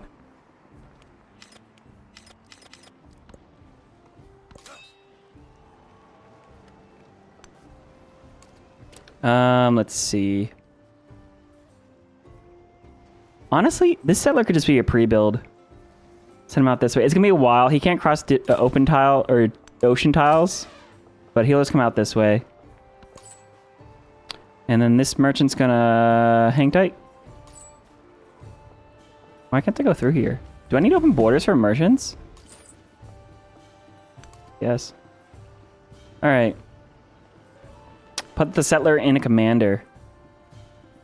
We are playing continuity, so the settler will transition regardless. Also, the settler is so far away from my commander. Was that a bugged way to get their settlers to transition before? Oh boy. I can actually do specialists.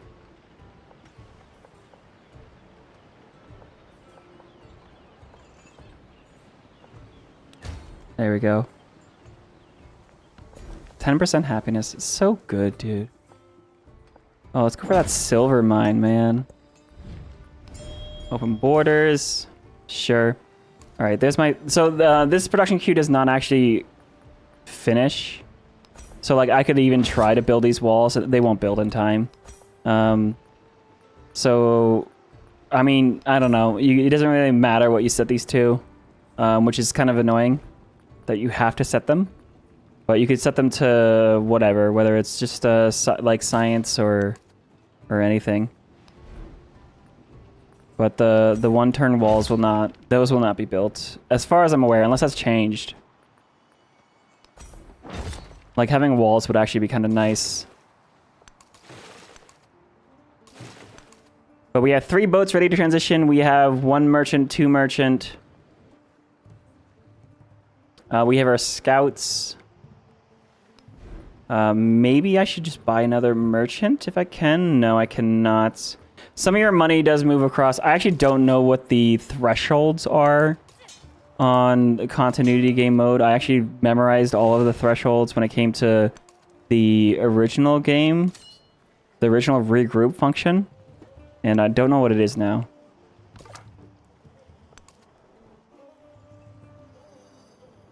But, all right, so we have 9 out of 7 settlements. It'll be 9 out of 10 next era. We have a strong start here. Tecumseh doesn't like me as much anymore. That's funny. Probably because he settled next to me. The revolts have been happening, and we got this city for free. That's really funny. So I didn't have to settle this settlement. We have a bunch of independent power friends. I'm going to save this here. But I am going to transition the era. I'm not really going to play next era, but I do want to see what the transition looks like. Specifically with these merchants and everyone getting ready. But yeah, what's this? Turn 66. Online abbreviated ages. You do not get a lot of time. It really makes it really important what your decisions are.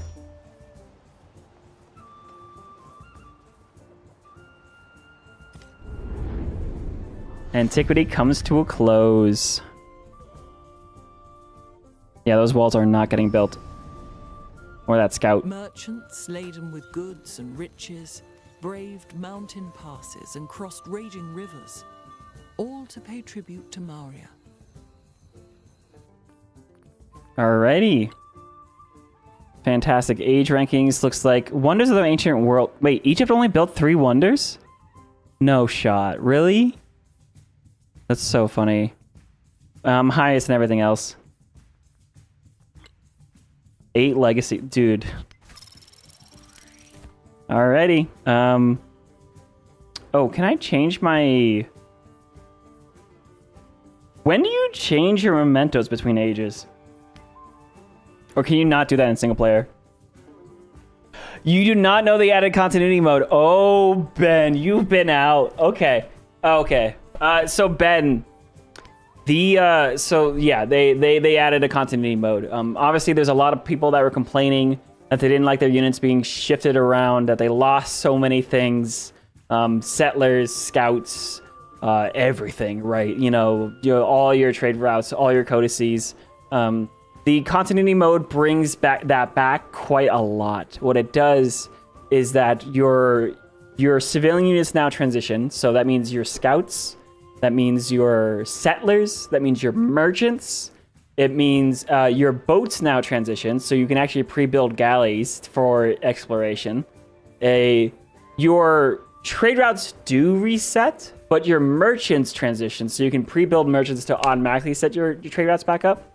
They also made it so trade routes are unlocked immediately at exploration, instead of having to re-unlock them, which was kind of silly, I think. But the big thing is that your military, instead of having to be packed into a city or into a commander, they just transition. They just transition where they are. You are forced peace, but they do not move. They upgrade on the tile they're on. If they're in enemy territory... Oh, there's a stink bug on my light. If they're in enemy territory, they get kicked out because of open borders. But you can literally be in neutral territory with tier 1 warriors, archers, and catapults. Or ballista. Oh, yeah, and siege weapons now transition the era. They all automatically upgrade on the tile they are on, including in neutral territory. So you can use it to get pre-built upgrades, top of the era attack. Now, that is actually not that good in single player, because the AI has 8 combat strength on you, and all of your units are equalized. So it can work, it can go poorly, But in multiplayer, that is terrifying. Could you imagine exploration age starting? You're like, hey, I get to build a boat to go sailing now. Oh, there are now 4 catapults, a bunch of knights, or not knights, whatever horses are before the knights, and all this whole military on my border from an enemy that was 8 tiles away on turn 1, declaring war on me. And I can't build walls because walls are unlocked at castles. So yeah, they made it 2 different game modes because specifically multiplayer and single player are gonna have a very different time with that. A very different time with that. And that is something that, like, Carl told me. Like, when I was like, why do all my units get shifted around? I hate this. What happened to my siege units? And he's like, all right, well, you know, imagine playing multiplayer. And I was like, oh, okay. And then people didn't like how it was structured, and now so they have 2 different modes. Unfortunately, continuity is default. I think they should have kept having 2 different game modes. Sure, that's fine. But the fact that they made continuity the default and regroup as the old version, the thing you have to set to manually, is kind of... Oh, actually, I just changed my mind. That's actually a good thing, because the first time playing Civ, the people that are playing for the first time, those are the players that are like, what happened to all my stuff? So you do want to have it be default. It doesn't mean it needs to be your default way to play the game. You could, you know, decide, I do like the rubber banding, the regroup, the snap back, you know, losing all this stuff and having to build back up again, with a hard transition as opposed to a smooth transition. But yeah, I would say default being the easier version is probably the way to go from a game design perspective. I can change my metals on the screen. Oh, thank you so much. Huge. You know, yeah. Ben, it's a mixed bag, I think. Late night stream. Hey, Nick, how's it going? Exploration error, start with chaos. Yeah. So hey, who wants to sign up for multiplayer? You don't think settlers should transfer? You're conflicted. Settlers can transfer, but they cannot transfer. They can't go through deep tiles yet. You still have to unlock the tech for it. Which was the whole reason why scouts never transferred. But now I'm okay. Like, come on, let my scouts. You made scouts so good. Like, the game made scouts good. Let me use my scouts.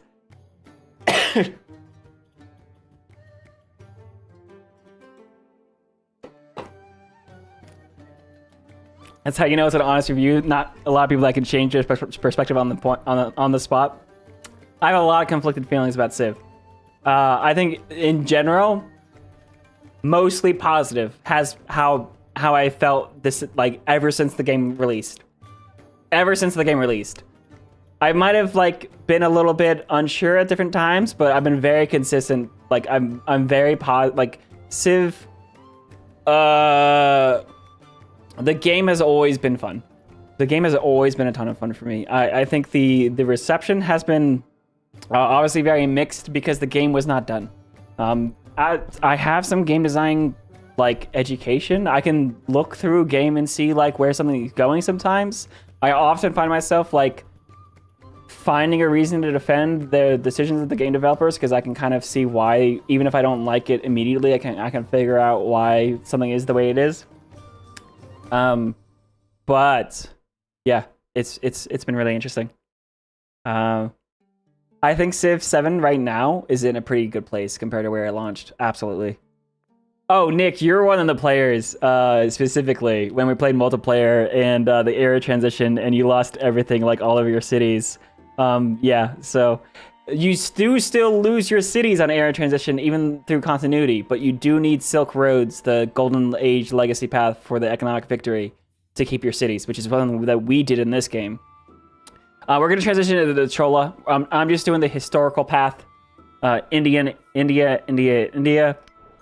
because we're playing the Indian modern era leader. But we get +1 trade route range from the improved trade relations action. Ooh. Wait, sorry, one trade route from the improved trade relations action. Interesting. We have a unique naval unit with 1 additional attack per turn. We have a naval commander with 1 movement and greater sight. And opposing units get less combat strength. We have the 500 lords, the unique quarter. Gives 5 trade route range on land and 15 on naval. And then we have a unique building that gives happiness and gold adjacency for quarters. Happiness adjacency for gold buildings and wonders. And we have another gold building that gives gold adjacency to coastal terrain, navigable rivers, and wonders. Yeah, so this is a very naval-focused island settling India. And that's really cool because that's kind of what we have set up here. We have this huge island in the middle of this inland bay, and I think that's amazing. I didn't change my mementos. That's fine. That's okay. I probably wanted what I had anyways. Lords rule the seas. Their touch extends outward, across networks of merchant houses to the poets and philosophers of the Sanskrit world. And to you get culture on gold buildings, reduced naval maintenance, and golden settlements other than your capital if they have a water building. Ooh. We get additional influence when we become a citizen of city-states, an additional diplomatic attribute point. We also have a reduced, from our diplomatic attribute, reduced cost to befriend independent powers. Like, so with the dawn of the exploration era, this will be the game that we're gonna play on Thursday. But look at this map, dude. Look at this freaking hilarious continents and islands. Oh my god, look. I can see distant lands. It was right there. So yeah, we're gonna take all of our boats that just made the transition, right? Let me actually save this where it is. Just so that I can, you know, mess around. But yeah, look, distant lands, island, right here. Right here. There's a bunch of independent powers that we can befriend. We have a diplomatic policy thing. 2 culture and science for every city-state your Suzunav will be a strong one for us. We can also do happiness bonuses. Military sabotage. Oh man, that's actually a really good happiness bonus. We have 200 excess happiness. We're at 79 science instead of the 200 that we were at. Technology-wise, yeah, you need cartography to get your settlers to go into deep ocean. But we probably want to get our unique naval commander out as well. There's going to be a bunch we're going to do. I think yeah, I don't know. And civic-wise, rushing piety so you can get your religion out.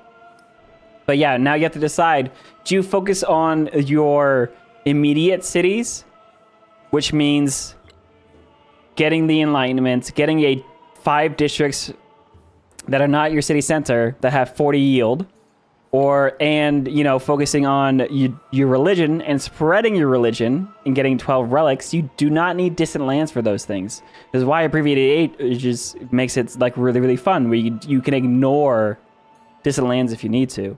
You can still do the military stuff. You can settle some islands further out. Like even on Pangea Plus, you can go ahead, settle some islands, and spread your religion to them, or you can go take islands, or both, to get these points. And then, of course, treasure fleets. This is getting your treasures back from the distant lands. That does require the distant lands. Same thing with the military one. But you can pick and choose what to do now, and that's awesome. But yeah, here's the merchants. Merchant, turn 1, ready to get a trade route back up and running, so you can get all of your resources back very, very quickly. This is not connected to your trade network. Interesting. I can also like choose my legacies, and I can make sure that I move my capital, right? Because that will give you a free city. We'll take the fealty, right? Because that's why we settled the extra cities. We could take the 1 culture and 5 excess happiness in settlements you founded. Inward perfection. That's 1 culture for every 5 excess happiness in settles you founded. We have so much happiness. That's actually really good. That is specifically for India. Silk Roads, we're going to keep all of our cities because we have more than 3. We can take an economic attribute point as well. Collector of knowledge. 1 science very codex. I wish that was 2. But either way, 7 science per turn. That's not a 2 scientific attribute points would be better. But let's go. We can move Gordian can be the capital. Oh no. I don't want that to be my capital. What? No. No. Oh no, that changed. No. Taxacilla can be the capital. Which was like, it's a good city. I wanted this to be my capital. I shouldn't have listened to you guys. I should not have listened to you guys. Branch office is HQ now? Yeah, that is... Oh, man. Okay, I wish there was more control about which... So, okay, every single game I've played, it's been the first 2 settlements that you've settled were the 2 cities you could change your capital. I assume that means the first 2 cities. Maybe it was 2 settlements. I never made this a city. Right? This never became a city. Like, this was just a settlement, not a city. You don't understand the choices? Okay, so these are the first 2 settlements that I made. So by default, these were the first 2 choices of new capitals. You think it's based on pop. Oh, man. That still meant it would have been this one. Oh, I'm so mad. No, I don't want this. No, I didn't even want this settlement. Dude, this would have been so cool. It would have been so cool to be my capital. Even this one would have been okay. Wow. Oh, also, influence and gold transitions on continuity. Or a larger amount does. Okay. Crazy. Oh, I don't need to kill this. I could just actually befriend it. That's so funny. That's really funny. Dude, what? Well, at least I took Silk Roads. So that this is a city.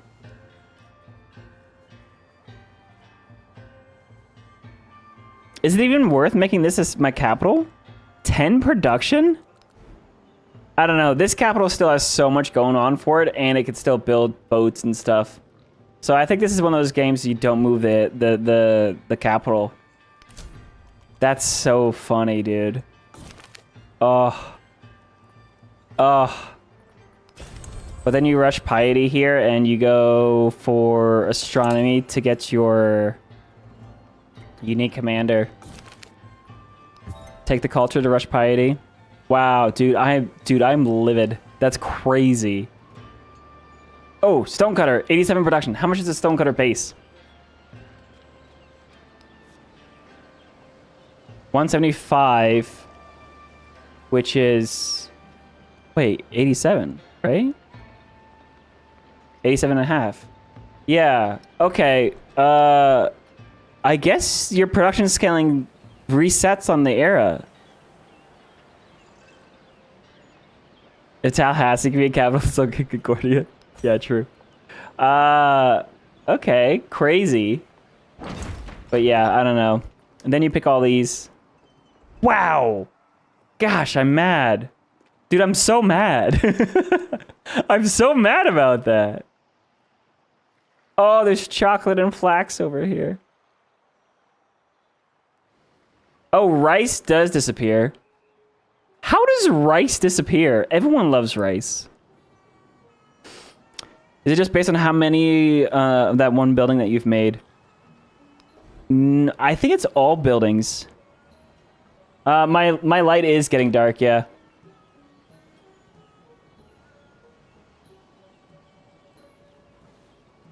Oh, do warehouse buildings count for production scaling? Good question. Bazaar is 170.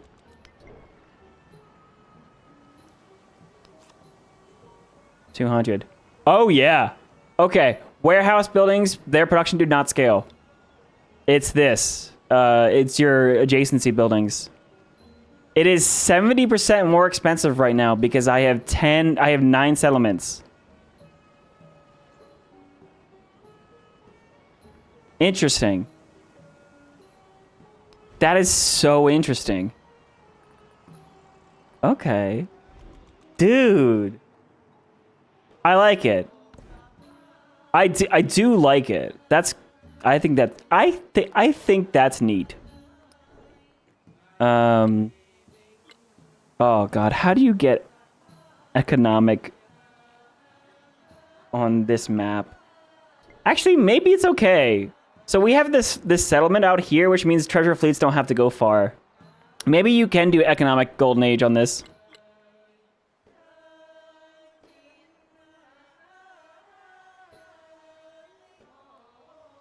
Though I guess you could also go for a dark age to get a fast econ win. All of your cities from the previous remain cities. In addition, cities in distant lands gain 2 population. No, getting golden age economic is really nice. I could do economic military, and then maybe... Ooh, okay. All right. They also have treasure convoy for landlocked treasure resources. Yeah, so treasure convoys are now a thing instead of treasure fleets, which means you can get treasure resources off the other continent. It means you can get treasure resources to walk across land, across small islands, but more specifically to walk off of a continent, right? You could settle inland on a continent and get those treasure resources. However, they now are land units who move very slow in water, which makes the condition even harder to finish. So there needs to be a specific tech like shipbuilding mastery that would increase the speed of treasure convoys on water, and you would fix the problem. You just need a bonus here to fix that, and then you're good. But it's yeah, no, it is what it is.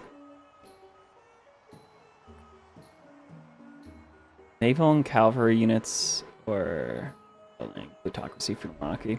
Yeah, anyways, I'm gonna make these decisions later, but yep. Or put in the fleet commander. You know what? Oh. Whoa, you're right. Use your fleet commanders to escort your treasure fleets. Dude, that's huge.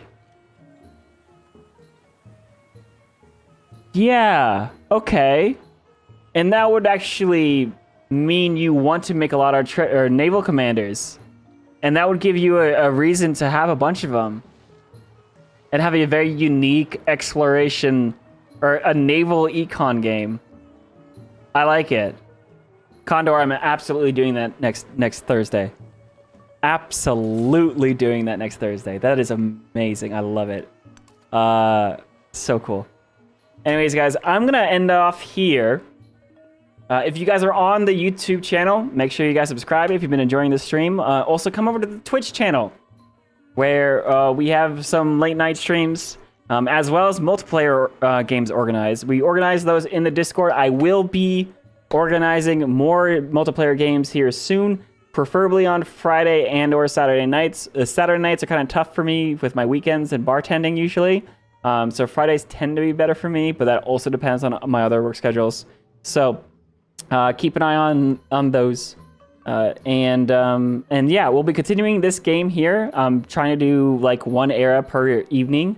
So Tuesday, Thursday, Friday, to get through the entire game. This has been interesting. I've been enjoying how much has been improved in Civ 7 between the UI, between the map generation, between the balance stuff. That's the one I expect the least, because I knew the least about. The production scaling, I think no one has talked about. I don't think anyone's talked about the idea that the building production scales based off of how many buildings you built, and how many settlements you have. And I think that is a huge part of the game that people haven't really gotten experience yet. I think you're gonna feel it a lot in the modern era, but especially on abbreviated ages. It's so good, dude. It's so good, dude. I love abbreviated ages. So, and I've been campaigning so hard. Multiplayer absolutely needs to be abbreviated ages when you have small game sessions. Like I played for what, 4 hours tonight?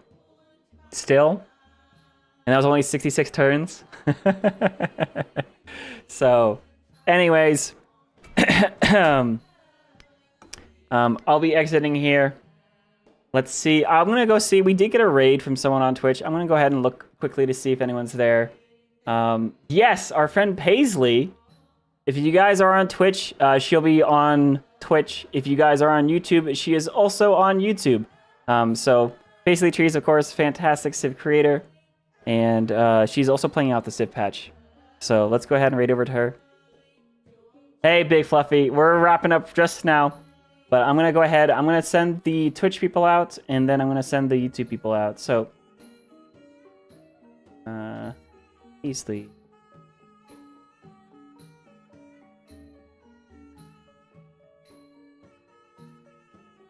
All right, guys. See? And then I'm going to see if I can live redirect the YouTube stream as well. Anyways, I'll see you guys all later. Bye.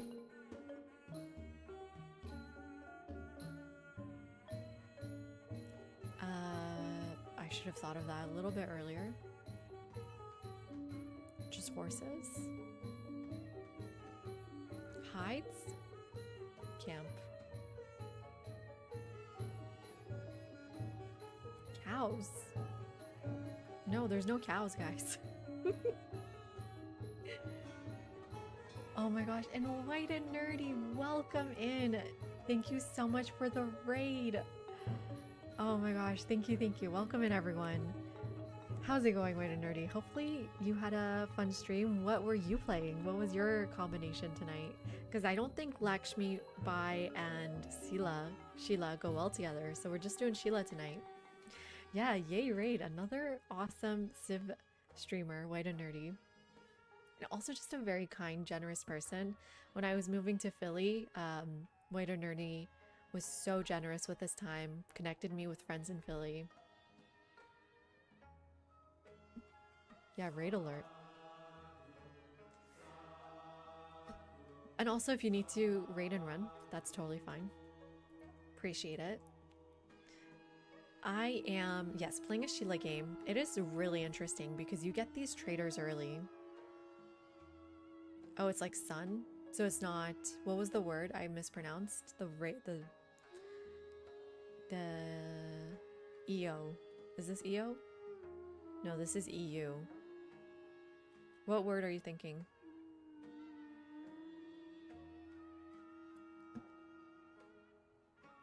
So, Songul. Songol? Sungol. You must stay now. Songul or Songol? Sungol.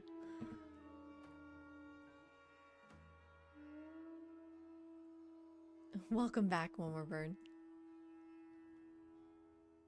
Happy to see you again. Pastures. Pastures, everyone. Just horses? Any other pasture types? That's really annoying.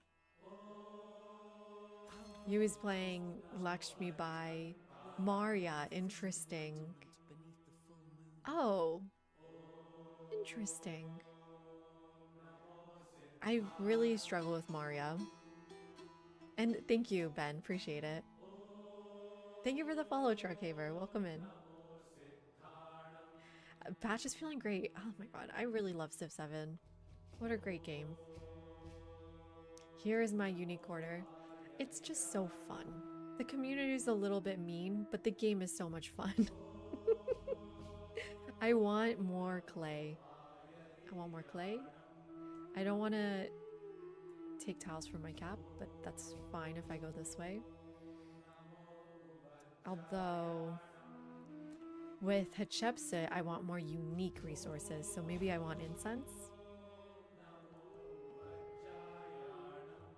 You're biased being Korean, but your opinion matters more, I think.